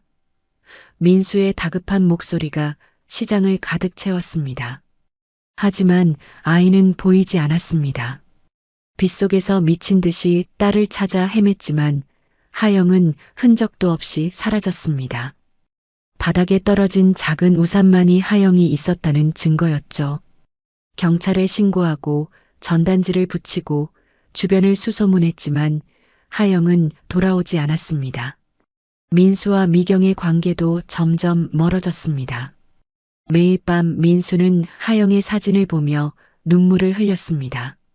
내가 가난하지 않았더라면, 더 나은 곳에서 살았더라면. 자책과 후회가 그를 삼켰습니다. 그날 이후 민수는 결심했습니다. 돈을 벌어야 했습니다. 하영을 찾기 위해서라도 성공해야 했습니다. 그는 밤낮으로 공부하고 일했습니다. 작은 사업을 시작했고 예상치 못한 성공을 거두었습니다. 시간이 흐르면서 민수의 회사는 커졌고 그는 점점 더 많은 부를 쌓아갔습니다. 30년이 흐른 지금 최민수는 거대 기업 하영그룹의 회장이 되었습니다. 하영그룹은 민수가 잃어버린 딸의 이름을 따서 지은 것입니다. 호화로운 사무실에서 서울 시내를 내려다보는 그의 눈빛에는 깊은 상실감이 여전히 스며 있었습니다. 특히 비가 내리는 날이면 더욱 그랬죠. 회장님, 오늘 이사회 회의 자료와 신입 비서 면접 결과입니다. 비서가 조심스럽게 문서를 책상 위에 올려놓았습니다. 민수는 창밖의 빗줄기를 바라보며 천천히 고개를 끄덕였습니다. 그래, 신입은 언제부터 출근하나? 내일부터입니다. 지연 씨라고 서류 성적도 뛰어나고 면접에서도 가장 좋은 평가를 받았습니다. 민수는 서류를 훑어보았습니다. 박지연 34살. 고아원 출신이라는 점이 눈에 띄었습니다. 민수는 자신도 모르게 작은 한숨을 내쉬었습니다. 하영이 살아있다면 이제 34살이 되었을 테니까요. 다음 날 지연은 민수의 사무실에 첫 출근을 했습니다. 단정한 차림새와 예의 바른 태도가 인상적이었습니다. 안녕하십니까, 회장님. 박지연입니다. 잘 부탁드립니다. 민수는 고개를 들어 지연을 바라보았습니다. 왠지 모르게 친숙한 느낌이 들었지만 그는 그저 미소를 지으며 고개를 끄덕였습니다. 환영하네. 우리 회사에서 열심히 일해주길 바라네. 지연은 곧 회사에 적응했고 민수의 신뢰를 얻었습니다. 그녀는 일처리가 꼼꼼했고 다른 직원들과도 원만하게 지냈습니다. 민수는 종종 그녀의 모습에서 어딘가 모르게 편안함을 느꼈습니다. 마치 오래전부터 알고 있었던 사람처럼 말이죠. 한 달이 지난 어느 날 민수와 지연은 중요한 회의를 준비하고 있었습니다. 지연이 문서를 건네는 순간 그녀의 소매가 살짝 올라갔고 민수의 시선은 그녀의 손목에 있는 작은 은팔찌에 고정되었습니다. 심장이 빠르게 뛰기 시작했습니다. 그 팔찌는 30년 전 하영에게 선물했던 것과 너무나도 닮아 있었습니다. 민수의 얼굴이 창백해졌습니다. 손이 떨렸고 목소리는 갑자기 날카로워졌습니다. 그 팔찌 어디서 났어? 지연은 민수의 갑작스러운 반응에 놀라 물러섰습니다. 이거요? 제가 어렸을 때부터 가지고 있던 겁니다. 무슨 일이신가요, 회장님? 민수는 급히 자리에서 일어났습니다. 머릿속이 혼란스러웠습니다. 단순한 우연일까? 아니면 정말로 그녀가 하영일까? 수많은 생각이 그의 머릿속을 스쳐 지나갔습니다. 그 팔찌에 대해 더 자세히 말해봐. 어디서 났는지, 누가 줬는지. 민수의 목소리는 떨렸습니다. 지연은 팔찌를 만지작거리며 답했습니다. 솔직히 잘 기억나지 않습니다. 제가 고아원에 들어갔을 때부터 이미 차고 있었대요. 어렸을 때 제 부모님이 주셨을 거라고 생각합니다. 하지만 부모님에 대한 기억은 거의 없어요. 민수는 창가로 걸어가 깊은 숨을 내쉬었습니다. 혹시 내가 고아원에 들어간 경위를 알고 있나? 지연은 고개를 저었습니다. 4살쯤 되었을 때 시장에서 발견되었다고 들었어요. 비가 많이 오는 날이었대요. 민수의 가슴이 쿵 내려앉았습니다. 비 오는 날, 시장, 4살 그리고 그 팔찌. 모든 게 일치했습니다. 하지만 확신할 수는 없었습니다. 30년이란 세월이 흘렀으니까요. 미안하네. 갑자기 흥분해서. 그냥 내 팔찌가 내가 오래전에 잃어버린 중요한 물건과 비슷해서 그랬어. 민수는 억지로 미소를 지으며 말했습니다. 회의가 끝난 후 민수는 곧바로 사설 탐정을 불렀습니다. 박지연이라는 여성의 배경을 철저히 조사해주게. 특히 그녀가 고아원에 들어간 경위와 발견된 장소, 시간 등 모든 것을 알아내야 해. 탐정은 고개를 끄덕이며 메모를 했습니다. 알겠습니다, 회장님. 최대한 빨리 결과를 가져오겠습니다. 그날 밤 민수는 잠을 이루지 못했습니다. 마음속에 희망과 두려움이 교차했습니다. 만약 지연이 정말 하영이라면 그토록 오랫동안 찾아 헤맸던 딸을 드디어 찾은 것일까요? 하지만 또 한편으로는 이 모든 것이 우연의 일치라면 또다시 상처받을 자신을 생각하니 두려웠습니다. 일주일 후 탐정은 박지연에 관한 조사 결과를 가져왔습니다. 민수는 떨리는 손으로 보고서를 받아들었습니다. 서류에는 지연이 2091년 봄 서울 망원시장 근처에서 발견되었다고 적혀 있었습니다. 당시 나이는 약 3살에서 4살 사이로 추정되었고 비가 쏟아지던 날이었다고 합니다. 특히 주목할 만한 점은 그녀가 발견될 당시 착용하고 있던 은팔찌에 대한 기록이었습니다. 이걸 봐주십시오, 회장님. 탐정이 낡은 사진 한 장을 꺼내 보여주었습니다. 고아원 초기 기록에 첨부된 사진입니다. 팔찌가 선명하게 보이네요. 민수는 사진을 바라보며 숨을 멈췄습니다. 그 팔찌는 틀림없이 그가 하영에게 주었던 것과 동일했습니다. 손가락으로 사진을 쓰다듬으며 그는 말했습니다. 더 확실한 증거가 필요해. DNA 검사를 할 수 있을까? 물론입니다. 하지만 박지연 씨의 동의가 필요할 겁니다. 민수는 잠시 생각에 잠겼습니다.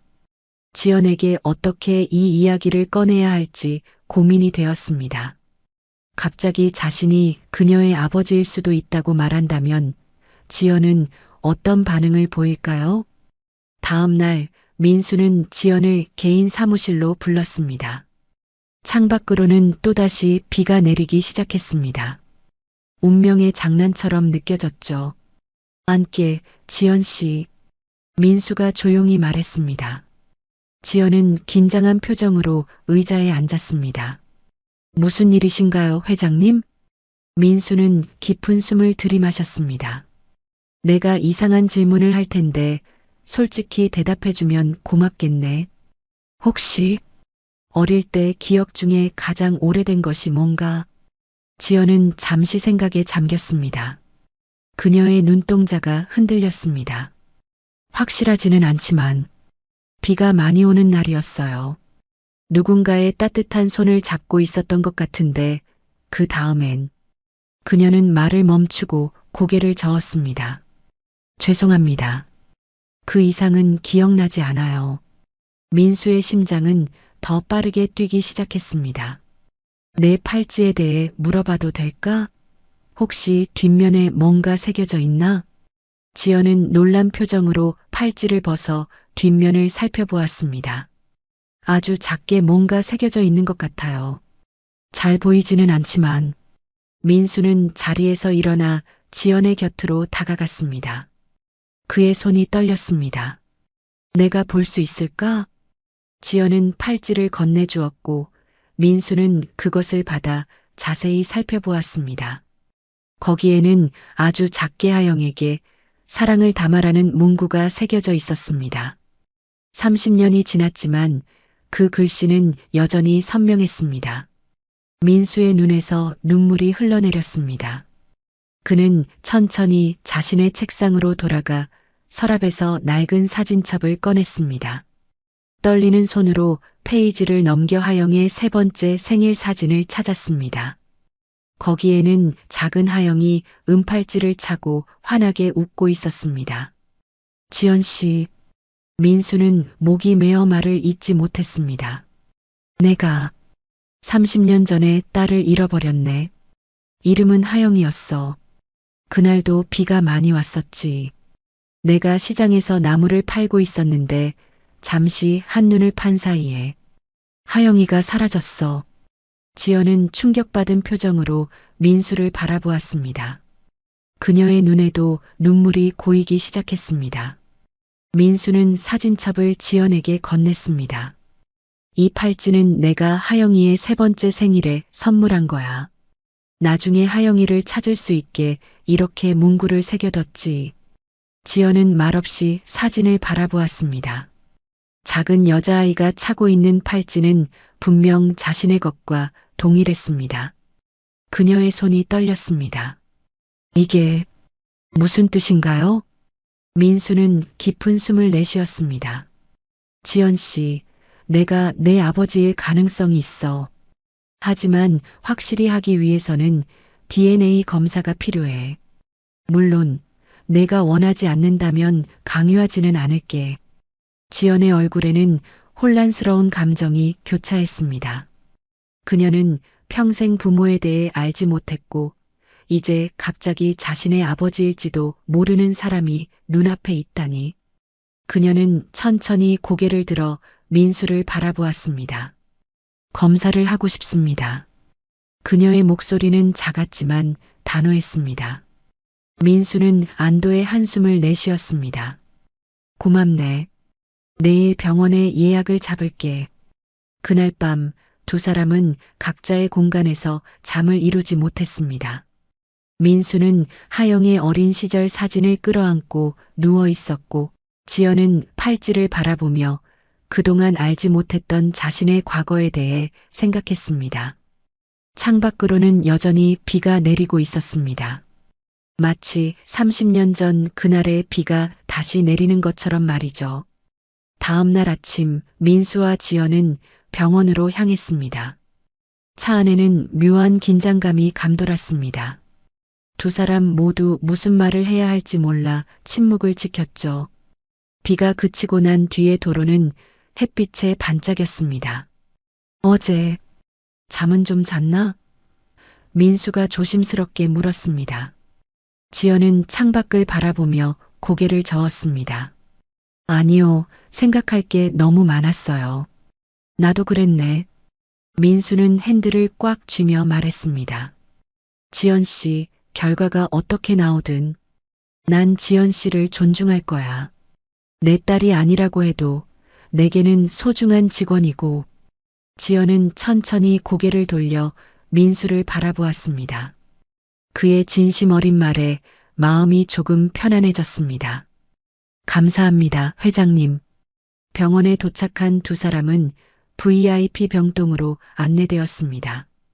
민수의 지휘 덕분에 모든 절차는 신속하게 진행되었고 의사는 최대한 빨리 결과를 알려주겠다고 약속했습니다. 결과가 나오기까지 2, 3일 정도 걸릴 겁니다. 의사가 말했습니다. 병원을 나오면서 민수는 갑자기 발걸음을 멈췄습니다. 지연 씨, 시간이 괜찮다면 하영이가 사라졌던 곳에 한번 가볼래? 지연은 잠시 망설이다가 고개를 끄덕였습니다. 네, 좋습니다. 두 사람은 망원시장으로 향했습니다. 30년이 지났지만 시장의 기본적인 구조는 크게 변하지 않았습니다. 민수는 천천히 걸으며 그날의 기억을 더듬었습니다. 여기서 나무를 팔고 있었어.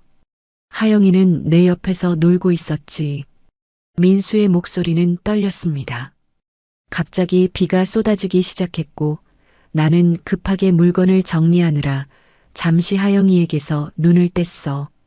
그게 내 인생에서 가장 큰 실수였지. 지연은 조용히 그의 이야기를 들었습니다. 그녀의 마음속에서는 희미한 기억의 조각들이 맴돌기 시작했습니다. 빗소리, 사람들의 웅성거림, 누군가를 찾는 다급한 목소리. 뭔가 기억나는 것 같기도 해요. 지연이 작은 목소리로 말했습니다. 비가 너무 많이 와서 무서웠던 것 같아요. 누군가의 손을 놓치고 그리고 사람들 사이에서 길을 잃었던 것 같은. 민수는 갑자기 걸음을 멈추고 지연을 바라보았습니다. 그의 눈에는 희망의 빛이 스쳤습니다. 정말? 지연은 머리를 가볍게 흔들었습니다. 확실하지는 않아요. 그냥 느낌일 수도 있고. 두 사람은 시장을 한 바퀴 돌고 나서 근처 카페로 들어갔습니다. 따뜻한 차를 마시며 민수는 지연에게 하영의 어린 시절 이야기를 들려주었습니다. 하영이는 항상 웃음이 많았어. 아주 작은 일에도 온 얼굴로 웃었지. 그리고 노래 부르는 걸 좋아했어. 자기가 만든 이상한 멜로디를 흥얼거리곤 했지. 민수의 얼굴에는 따뜻한 미소가 번졌습니다. 지연은 차를 마시며 깊은 생각에 잠겼습니다. 저도 어렸을 때 노래 부르는 걸 좋아했대요. 고아원 선생님들이 항상 그렇게 말씀하셨어요. 둘은 그렇게 몇 시간 동안 이야기를 나누었습니다. 민수는 하영에 대한 모든 기억을 꺼내 놓았고 지연은 자신의 어린 시절에 대해 알고 있는 모든 것을 이야기했습니다. 대화를 나누면서 두 사람 사이의 어색함은 조금씩 사라져갔습니다. 시간이 늦었네. 민수가 시계를 보며 말했습니다. 배고프지 않아? 지연은 고개를 끄덕였습니다. 조금요. 내가 아는 좋은 식당이 있어. 같이 저녁 먹을래? 그렇게 두 사람은 저녁을 함께 했습니다. 식사를 하는 동안 민수는 지연에게 그의 인생 이야기를 들려주었습니다. 하영을 잃은 후 어떻게 사업을 시작했는지, 어떻게 성공했는지, 그리고 그 모든 시간 동안 하영을 찾기 위해 얼마나 노력했는지 말이죠. 모든 성공이 무의미하게 느껴졌어. 딸을 찾지 못한다면 이 모든 것이 무슨 의미가 있겠나? 민수의 눈에는 슬픔이 깃들었습니다. 지연은 민수의 말에 깊은 감동을 받았습니다. 그동안 그녀는 부모의 사랑이 어떤 것인지 알지 못했습니다. 하지만 민수의 이야기를 들으며 진정한 부모의 사랑이 얼마나 깊고 변함없는 것인지 조금씩 느끼기 시작했습니다. 저녁 식사를 마치고 나오면서 지연은 문득 질문했습니다. 회장님, 정말 제가 하영이라면 어떨 것 같으세요? 민수는 잠시 생각에 잠겼다가 진심을 담아 말했습니다. 그렇다면 내 인생에서 가장 큰 기적이겠지. 30년 동안 이어온 기도가 마침내 응답받은 거니까. 지연의 눈에 눈물이 고였습니다. 그녀는 이제야 민수의 마음이 얼마나 간절한지 진심으로 이해할 수 있었습니다. 두 사람은 각자의 집으로 돌아갔지만 그날 밤 둘 다 쉽게 잠들 수 없었습니다. 마음속에는 기대와 두려움, 그리고 희망이 교차했으니까요. DNA 검사 결과가 나오기까지의 시간은 마치 영원처럼 느껴질 것 같았습니다. 이틀 후 민수의 휴대폰이 울렸습니다. 발신자는 병원이었습니다. 그의 심장은 더 빠르게 뛰기 시작했습니다. 떨리는 손으로 전화를 받았습니다. 최민수 씨 맞으십니까? DNA 검사 결과가 나왔습니다. 직접 방문해서 확인하시는 게 좋을 것 같습니다. 민수는 깊은 숨을 내쉬었습니다. 네, 알겠습니다. 지금 바로 가겠습니다. 그는 즉시 지연에게 전화를 걸었습니다. 지연 씨, 병원에서 연락이 왔어. 결과가 나왔대. 같이 가볼까? 지연의 목소리도 긴장감이 묻어났습니다. 네, 회사에서 바로 나가겠습니다. 두 사람은 병원 로비에서 만났습니다. 서로의 눈을 마주치자 긴장된 미소를 교환했습니다. 말없이 엘리베이터를 타고 의사의 진료실로 향했습니다. 들어오세요. 의사가 미소를 지으며 두 사람을 맞이했습니다. 그의 표정에서는 아무것도 읽을 수 없었습니다. 민수와 지연은 나란히 의자에 앉았습니다. 두 사람의 손은 무의식적으로 의자 팔걸이를 꽉 쥐고 있었습니다. 의사는 책상 위에 서류를 정리하며 천천히 말을 시작했습니다. 먼저 검사 결과는 매우 명확합니다. 최민수 씨와 박지연 씨는 의사는 잠시 말을 멈추고 두 사람의 얼굴을 바라보았습니다. 친부와 친녀 관계가 확실합니다. 유전적 일치도는 99.9%로 의심의 여지가 없습니다. 순간 진료실 안이 완전히 정적에 휩싸였습니다. 민수의 눈에서는 굵은 눈물이 흘러내렸고 지연은 충격으로 말을 잇지 못했습니다. 하영아. 민수의 떨리는 목소리가 정적을 깼습니다. 드디어 찾았구나. 지연, 아니, 이제는 하영이라 불러야 할 그녀의 눈에도 눈물이 가득 고였습니다. 30년 동안 자신이 누구인지 모른 채 살아왔는데 이제야 그 퍼즐의 마지막 조각을 찾은 것 같았습니다. 의사는 두 사람이 감정을 추스를 시간을 주기 위해 조용히 자리를 비웠습니다. 방 안에는 민수와 하영, 아버지와 딸만이 남았습니다. 정말 제가 하영인가요? 하영의 목소리는 작았지만 그 안에는 깊은 감정이 담겨 있었습니다. 민수는 천천히 자리에서 일어나 하영에게 다가갔습니다. 그리고 조심스럽게 팔을 벌려 그녀를 안았습니다. 그래, 내가 내 딸이야. 내가 그토록 찾아 헤맨 하영이. 그 순간 하영의 기억 속에서 무언가가 깨어났습니다. 따뜻한 품에 안겨있던 느낌, 누군가가 자신의 이름을 부르며 웃던 모습. 그것은 희미했지만 분명히 존재하는 기억이었습니다. 아, 아빠. 하영은 처음으로 그 단어를 내뱉었습니다. 30년 동안 한 번도 부르지 못했던 그 단어가 마침내 그녀의 입에서 흘러나왔습니다. 민수는 더 이상 감정을 억누르지 못하고 오열했습니다. 30년의 기다림과 슬픔, 그리고 마침내 찾은 딸에 대한 기쁨이 한꺼번에 터져 나왔습니다. 두 사람은 오랫동안 그렇게 서로를 아는 채 눈물을 흘렸습니다. 말이 필요 없는 순간이었습니다. 민수는 하영의 머리를 쓰다듬으며 계속해서 중얼거렸습니다. 미안해. 정말 미안해. 그날 내 손을 놓치지 말았어야 했는데. 하영은 고개를 저었습니다. 아니에요. 아빠의 잘못이 아니었어요. 아무도 그날 일을 예상할 수 없었잖아요. 두 사람이 진정된 후 의사가 다시 들어와 몇 가지 서류를 전달했습니다. 그들은 병원을 나와 근처 공원으로 향했습니다. 봄날의 따스한 햇살이 두 사람을 비추고 있었습니다. 벤치에 앉아 민수는 하영에게 지난 30년 동안 있었던 일들을 더 자세히 이야기했습니다. 하영의 어머니인 미경이 얼마나 오랫동안 슬퍼했는지, 그리고 결국 상처를 이기지 못하고 민수와 이혼했다는 사실도 알려주었습니다. 어머니는 지금 어디 계세요? 하영이 조심스럽게 물었습니다. 민수의 눈빛이 잠시 어두워졌습니다. 15년 전에 돌아가셨어. 끝까지 널 그리워하셨지. 하영은 한 번도 만난 적 없는 어머니를 생각하며 눈물을 흘렸습니다. 정말 만나고 싶었을 텐데. 민수는 하영의 손을 꼭 잡았습니다. 내 어머니는 항상 내가 어딘가에서 행복하게 살고 있을 거라고 믿었어. 그것이 그녀에게 유일한 위안이었지. 두 사람은 오랫동안 이야기를 나누었습니다. 하영은 자신이 고아원에서 어떻게 지냈는지, 학교에서 어떤 학생이었는지, 그리고 어떻게 민수의 회사에 지원하게 되었는지 말해주었습니다. 신기하네요.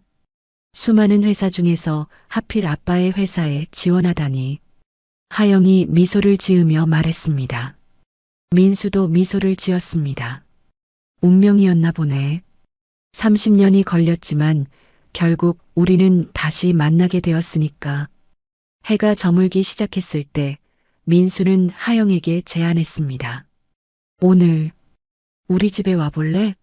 내 방이 있어. 내가 사라진 후에도 언젠가 내가 돌아올 거라는 희망으로 항상 준비해 두었거든. 하영의 눈에 다시 눈물이 고였습니다. 그녀는 고개를 끄덕였습니다. 네, 가고 싶어요. 아빠. 민수의 집은 강남에 위치한 고급 펜트하우스였습니다. 넓은 거실과 탁 트인 전망이 인상적이었지만 하영의 눈길을 사로잡은 것은 벽에 걸린 사진들이었습니다.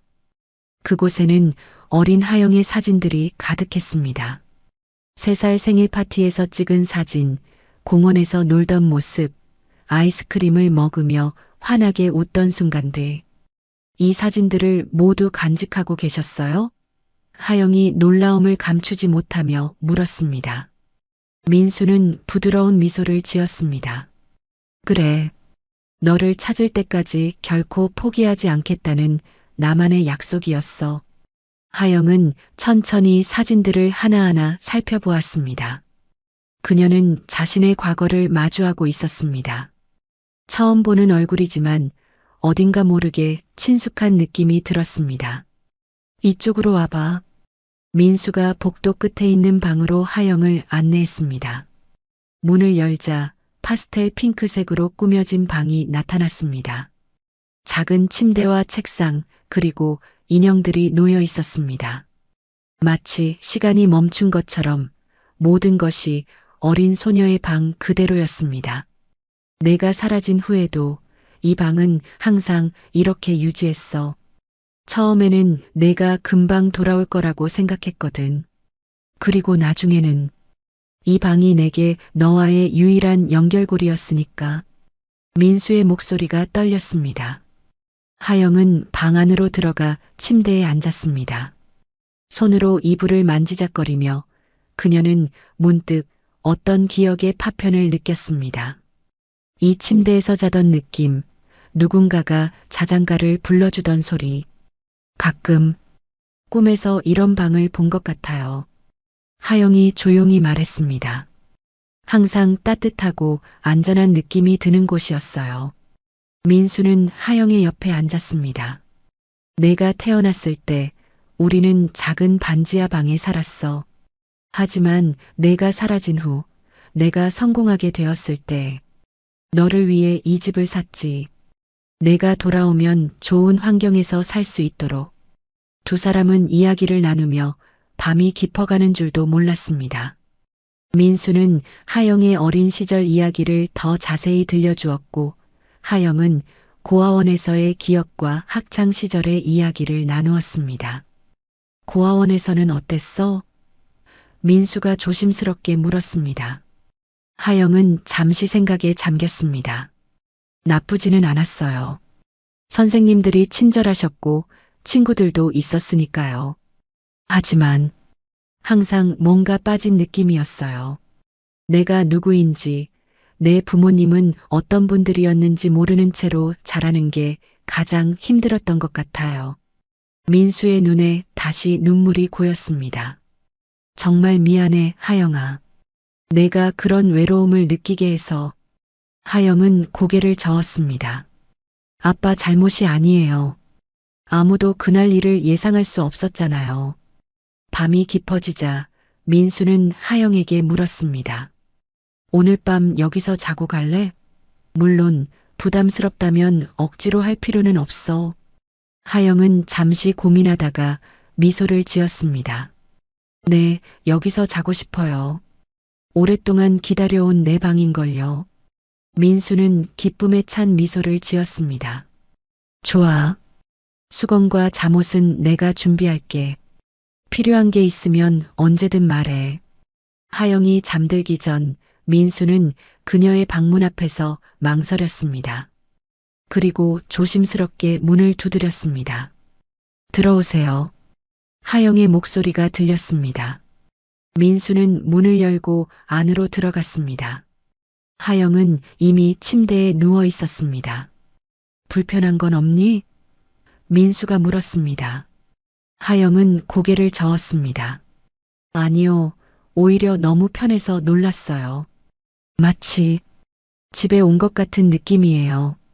민수는 따뜻한 미소를 지었습니다. 그리고 조심스럽게 하영의 이마에 키스했습니다. 잘 자, 하영아. 내일 아침에 봐. 아빠도 잘 자요. 하영이 답했습니다. 민수가 방을 나간 후 하영은 천장을 바라보며 생각에 잠겼습니다. 24시간 전만 해도 자신은 그저 박지연이라는 평범한 회사원이었습니다. 부모 없이 자란 고아였죠. 하지만 지금 그녀는 최하영이라는 이름을 되찾았고 아버지를 만났으며 자신의 진짜 집에 돌아왔습니다. 모든 것이 꿈만 같았습니다. 민수 역시 쉽게 잠들지 못했습니다. 그는 거실에 앉아 하영의 어린 시절 사진첩을 다시 한번 펼쳐보았습니다.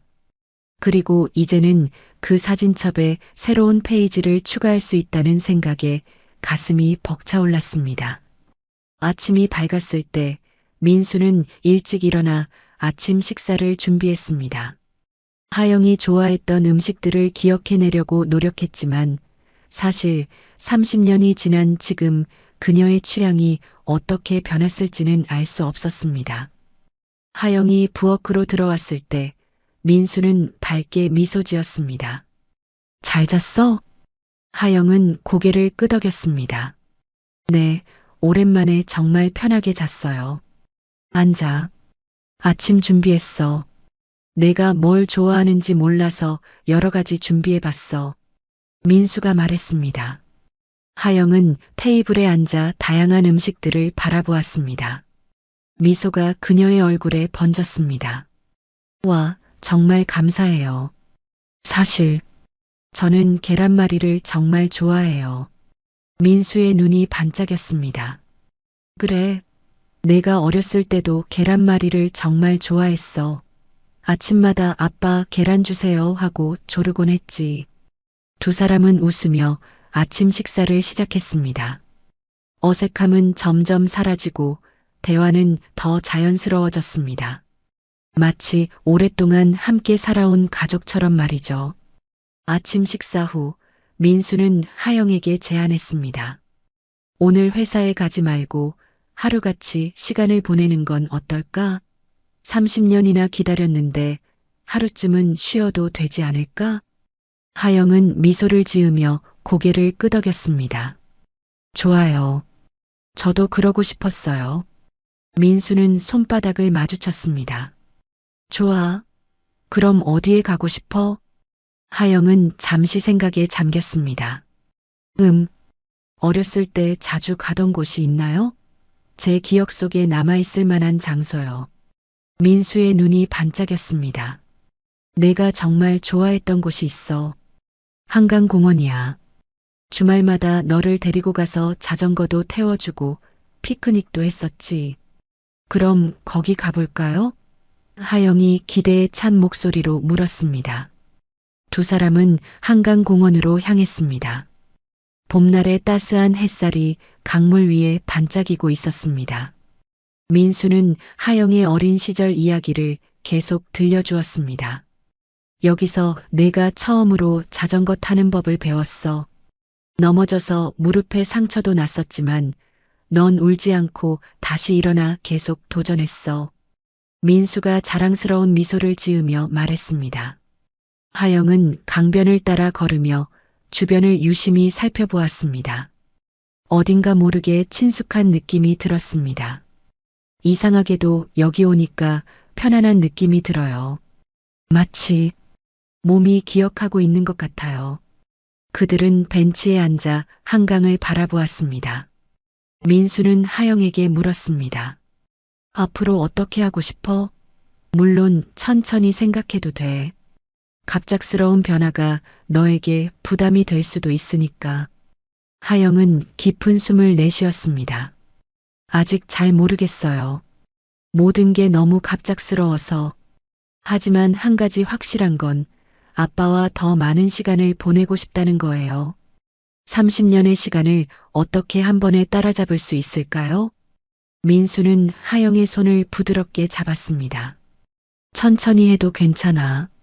우리에게는 이제 시간이 많으니까. 그리고 내가 원한다면 언제든지 우리 집으로 이사해도 돼. 내 방은 항상 준비되어 있으니까. 하영의 눈에 눈물이 고였습니다. 정말 감사해요. 조금 시간을 두고 생각해 볼게요. 두 사람은 한강변을 따라 천천히 걸었습니다. 잠시 후 하영이 물었습니다. 아빠 혹시 어머니에 대해 더 자세히 말해줄 수 있나요? 민수의 표정이 잠시 어두워졌습니다. 내 어머니는 정말 아름다운 사람이었어. 너를 너무나 사랑했지. 내가 사라졌을 때 그녀도 나만큼이나 괴로워했어. 하지만 나는 내 슬픔에 너무 갇혀서 그녀를 제대로 위로해주지 못했어. 하영은 조용히 듣고 있었습니다. 민수는 계속해서 말했습니다. 결국 우리는 이혼했어. 내가 사업에 모든 것을 쏟아붓고 점점 더 내 어머니와 멀어졌거든. 그녀는 15년 전에 병으로 세상을 떠났어. 마지막까지도 너를 그리워했지. 하영의 눈에서 눈물이 흘러내렸습니다. 한 번도 만나보지 못한 어머니에 대한 그리움이 갑자기 밀려왔습니다. 어머니의 무덤에 저를 데려가 주실 수 있나요? 민수는 고개를 끄덕였습니다. 물론이지. 내일 가보자. 두 사람은 계속해서 공원을 걸으며 이야기를 나누었습니다. 점심시간이 되자 민수는 하영을 근처 식당으로 데려갔습니다. 여기는 내가 어렸을 때 정말 좋아했던 식당이야. 지금도 있다니 놀랍네. 민수가 말했습니다. 그들은 자리에 앉아 음식을 주문했습니다. 식사를 하면서 하영은 민수에게 회사에 대해 물었습니다. 하영그룹은 어떻게 시작하게 되셨어요? 민수는 잠시 생각에 잠겼다가 대답했습니다. 처음에는 작은 전자제품 가게였어. 내가 사라진 후 나는 모든 에너지를 일에 쏟아부었지. 그게 유일한 탈출구였으니까. 그리고 성공하면 더 많은 자원으로 널 찾을 수 있을 거라고 생각했고, 운이 좋았던 것 같아. 내가 투자한 기술이 시장에서 큰 반향을 일으켰고, 회사는 빠르게 성장했어. 하영은 감탄했습니다. 정말 대단하세요. 그렇게 어려운 상황에서도 성공하시다니. 민수는 쓴웃음을 지었습니다. 성공이라. 사업적으로는 성공했을지 몰라도 개인적으로는 항상 공허했어. 내가 없었으니까 모든 성공이 의미가 없는 것 같았지. 식사를 마친 후 두 사람은 시내를 산책했습니다. 오후 늦게 비가 내리기 시작했습니다. 과거에는 비가 오면 민수에게 슬픔과 고통의 기억만 떠올랐지만 오늘은 달랐습니다. 하영이 그의 곁에 있었기 때문입니다. 비가 오네. 하영이 하늘을 올려다보며 말했습니다. 민수는 미소를 지었습니다. 그래. 하지만 이제 더 이상 슬프지 않아. 내가 내 곁에 있으니까. 두 사람은 비를 피해 근처 카페로 들어갔습니다. 따뜻한 차를 마시며 그들은 앞으로의 계획에 대해 이야기했습니다. 회사에서는 어떻게 할 거야? 민수가 물었습니다. 아직 다른 직원들에게 우리 관계를 알리고 싶지 않다면 나도 이해해. 하영은 잠시 생각했습니다. 조금 시간이 필요할 것 같아요. 갑자기 회장님의 딸이 되면 다른 직원들이 저를 다르게 볼 테니까요.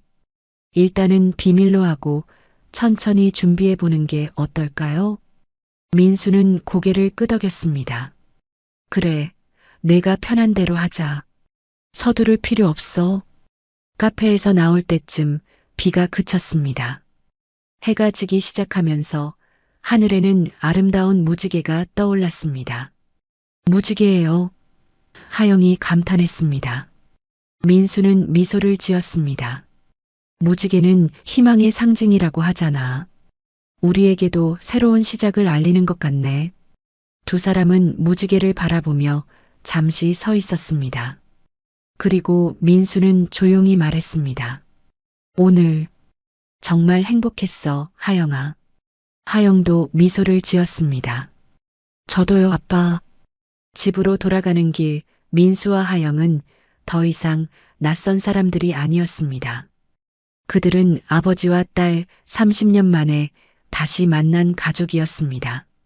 앞으로의 여정이 어떻게 펼쳐질지 아직 알 수 없었지만 한 가지 확실한 것은 그들이 이제 서로를 영원히 잃지 않을 것이라는 사실이었습니다. 다음 날 아침 민수와 하영은 약속대로 미경의 묘소를 찾았습니다. 조용한 공동묘지에는 봄바람이 살랑살랑 불고 있었습니다.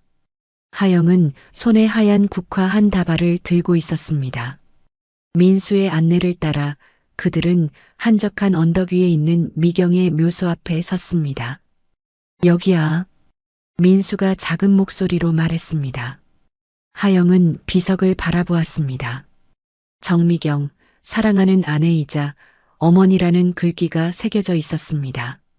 하영의 눈에 눈물이 고였습니다. 그녀는 조심스럽게 꽃을 내려놓고 묘비 앞에 무릎을 꿇었습니다.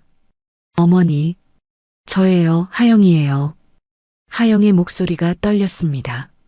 뵙고 싶었어요. 정말 많이요.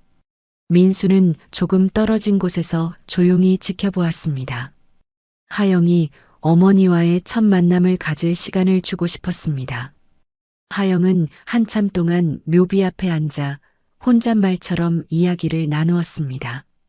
그녀가 어떻게 자랐는지, 어떤 사람이 되었는지, 그리고 마침내 아버지를 다시 만났다는 이야기를. 민수가 다가와 하영의 어깨에 손을 올렸을 때 그녀는 고개를 들어 아버지를 바라보았습니다. 어머니가 저를 많이 사랑하셨나요? 민수는 고개를 끄덕였습니다. 내 어머니는 널 세상 무엇보다 사랑했어. 내가 사라졌을 때 그녀는 날마다 울었지. 마지막까지도 내가 돌아오길 기다렸어. 하영은 다시 묘비를 바라보았습니다. 어머니, 이제 저 찾았어요. 아빠랑 다시 만났어요. 그러니까 이제 걱정 마세요. 저 잘 지낼 거예요. 묘지를 나오면서 하영은 민수에게 물었습니다. 아빠, 어머니는 어떤 분이셨나요? 더 자세히 알고 싶어요. 민수는 미소를 지었습니다. 내 어머니는 정말 따뜻한 사람이었어. 항상 웃음이 많았고 누구에게나 친절했지. 그리고 노래를 정말 잘 불렀어. 내가 잠들기 전에 항상 자장가를 불러주곤 했지. 하영의 눈이 반짝였습니다. 저도 노래 부르는 걸 좋아해요. 고아원에서도 늘 노래를 불렀대요. 그건 아마 내 어머니에게서 물려받은 재능일 거야. 민수가 말했습니다. 그날 오후 두 사람은 회사로 돌아갔습니다. 아직 그들의 관계는 비밀로 하기로 했기 때문에 회사에서는 여전히 회장과 비서로서 행동했습니다. 하지만 이제 그들 사이에는 더 깊은 이해와 애정이 흐르고 있었습니다. 일주일이 지나고 하영은 중요한 결정을 내렸습니다. 그녀는 민수의 제안을 받아들여 그의 집으로 이사하기로 한 것입니다. 주말에 그녀는 자신의 작은 원룸에서 짐을 정리했습니다. 많지 않은 짐이었지만 그 안에는 그녀의 삶이 고스란히 담겨 있었습니다. 이게 다야? 민수가 상자 몇 개를 보며 물었습니다. 하영은 쑥스럽게 웃었습니다. 네. 항상 간소하게 살았거든요. 고아원에서의 습관인 것 같아요. 민수는 하영의 짐을 차에 실으며 생각했습니다. 그의 딸은 물질적으로 풍요롭지 않은 삶을 살았지만 그럼에도 불구하고 따뜻하고 밝은 사람으로 자랐습니다. 그것만으로도 그는 감사함을 느꼈습니다. 하영이 민수의 집, 이제는 그녀의 집이기도 한 곳에 짐을 풀면서 새로운 장이 시작되는 느낌이었습니다. 그녀는 아직도 가끔 모든 것이 꿈만 같다고 느꼈습니다. 평생 동안 부모의 사랑을 그리워했던 그녀가 이제 아버지를 찾고 가족을 되찾았으니까요. 어색하지 않아? 민수가 하영의 방에 들어와 물었습니다. 하영은 고개를 저었습니다. 처음에는 조금 그랬지만 이상하게도 이제는 정말 집에 온 것 같은 느낌이 들어요. 민수는 미소를 지었습니다. 그래, 이게 내 집이야. 항상 그래왔고 앞으로도 그럴 거야. 저녁에 두 사람은 함께 식사를 준비했습니다. 하영은 요리를 잘했고 민수는 그녀의 솜씨에 감탄했습니다. 누구한테 요리를 배웠어? 민수가 물었습니다.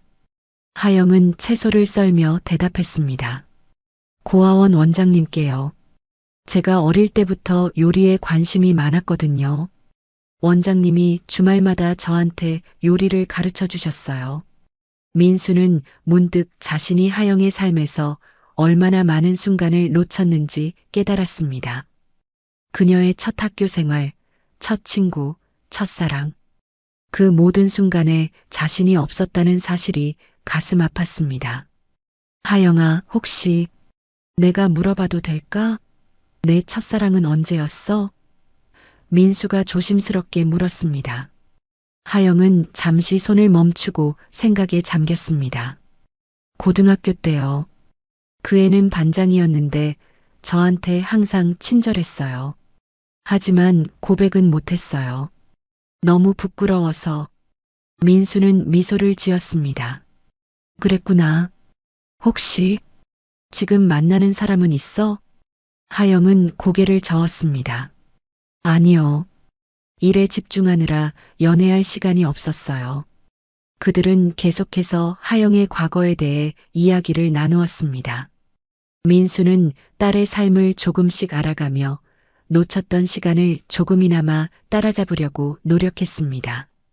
한 달이 지나자 민수와 하영은 그들의 관계를 회사에 공개하기로 결정했습니다. 민수는 임원 회의를 소집했고 하영도 그 자리에 함께했습니다. 여러분, 오늘 중요한 발표가 있습니다. 민수가 회의실에서 말했습니다. 박지연 씨는 사실 제 딸입니다. 30년 전에 잃어버렸던 제 딸, 최하영이죠. 임원들의 얼굴에는 충격과 놀라움이 역력했습니다.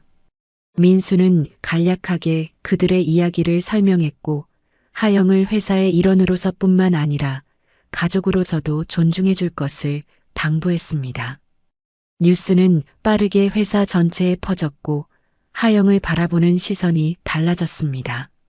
처음에는 어색했지만 하영은 곧 적응했습니다. 그녀는 여전히 열심히 일했고 자신의 위치를 이용하려 하지 않았습니다. 오히려 더 많은 책임감을 느끼게 되었죠. 민수는 하영에게 회사의 일부를 맡기기 시작했습니다. 그녀는 뛰어난 능력을 보여주었고 직원들의 신뢰도 얻었습니다. 민수는 자신의 딸이 이렇게 성장한 모습을 보며 더할 나위 없이 자랑스러웠습니다. 빗물처럼 흘러가 버린 30년의 시간은 돌이킬 수 없었지만 민수와 하영은 남은 시간을 소중히 여기며 함께 새로운 추억을 쌓아갔습니다. 그들은 주말마다 여행을 떠났고 함께 식사를 하며 서로의 하루를 나누었습니다. 특히 비가 오는 날이면 두 사람은 창가에 앉아 차를 마시며 이야기를 나누었습니다. 한때는 슬픔과 상실의 상징이었던 비가 이제는 그들에게 특별한 의미를 가지게 되었습니다. 그것은 그들을 갈라놓았던 순간이자 다시 만나게 해준 인연의 시작점이었으니까요. 어느 비 오는 날 저녁, 민수는 하영에게 물었습니다. 후회하는 건 없니? 갑자기 모든 게 바뀌어서. 하영은 창밖의 빗방울을 바라보며 미소를 지었습니다. 아니요. 오히려 감사해요. 마침내 제가 누구인지, 어디서 왔는지 알게 되었으니까요. 그리고 그녀는 아버지를 바라보았습니다. 당신 같은 아버지를 만나게 되어 정말 행복해요. 민수의 눈에 눈물이 고였습니다. 그는 하영의 손을 꼭 잡았습니다. 고마워, 하영아. 내가 내 딸이어서 정말 자랑스러워. 빗소리를 배경으로 아버지와 딸은 조용히 웃음을 나누었습니다. 30년의 시간이 흘렀지만 그들의 인연은 결코 끊어지지 않았습니다. 오히려 더 깊고 단단해졌습니다. 이제 그들 앞에는 새로운 삶, 함께하는 삶이 펼쳐져 있었습니다. 과거의 슬픔을 뒤로하고 희망찬 미래를 향해 나아갈 시간이었습니다. 빗방울이 창에 부딪히는 소리가 마치 음악처럼 들렸습니다. 그 음악 속에서 민수와 하영은 30년의 기다림이 끝나고 새롭게 시작된 그들의 이야기를 계속해 나갈 것입니다. 끝없는 사랑과 함께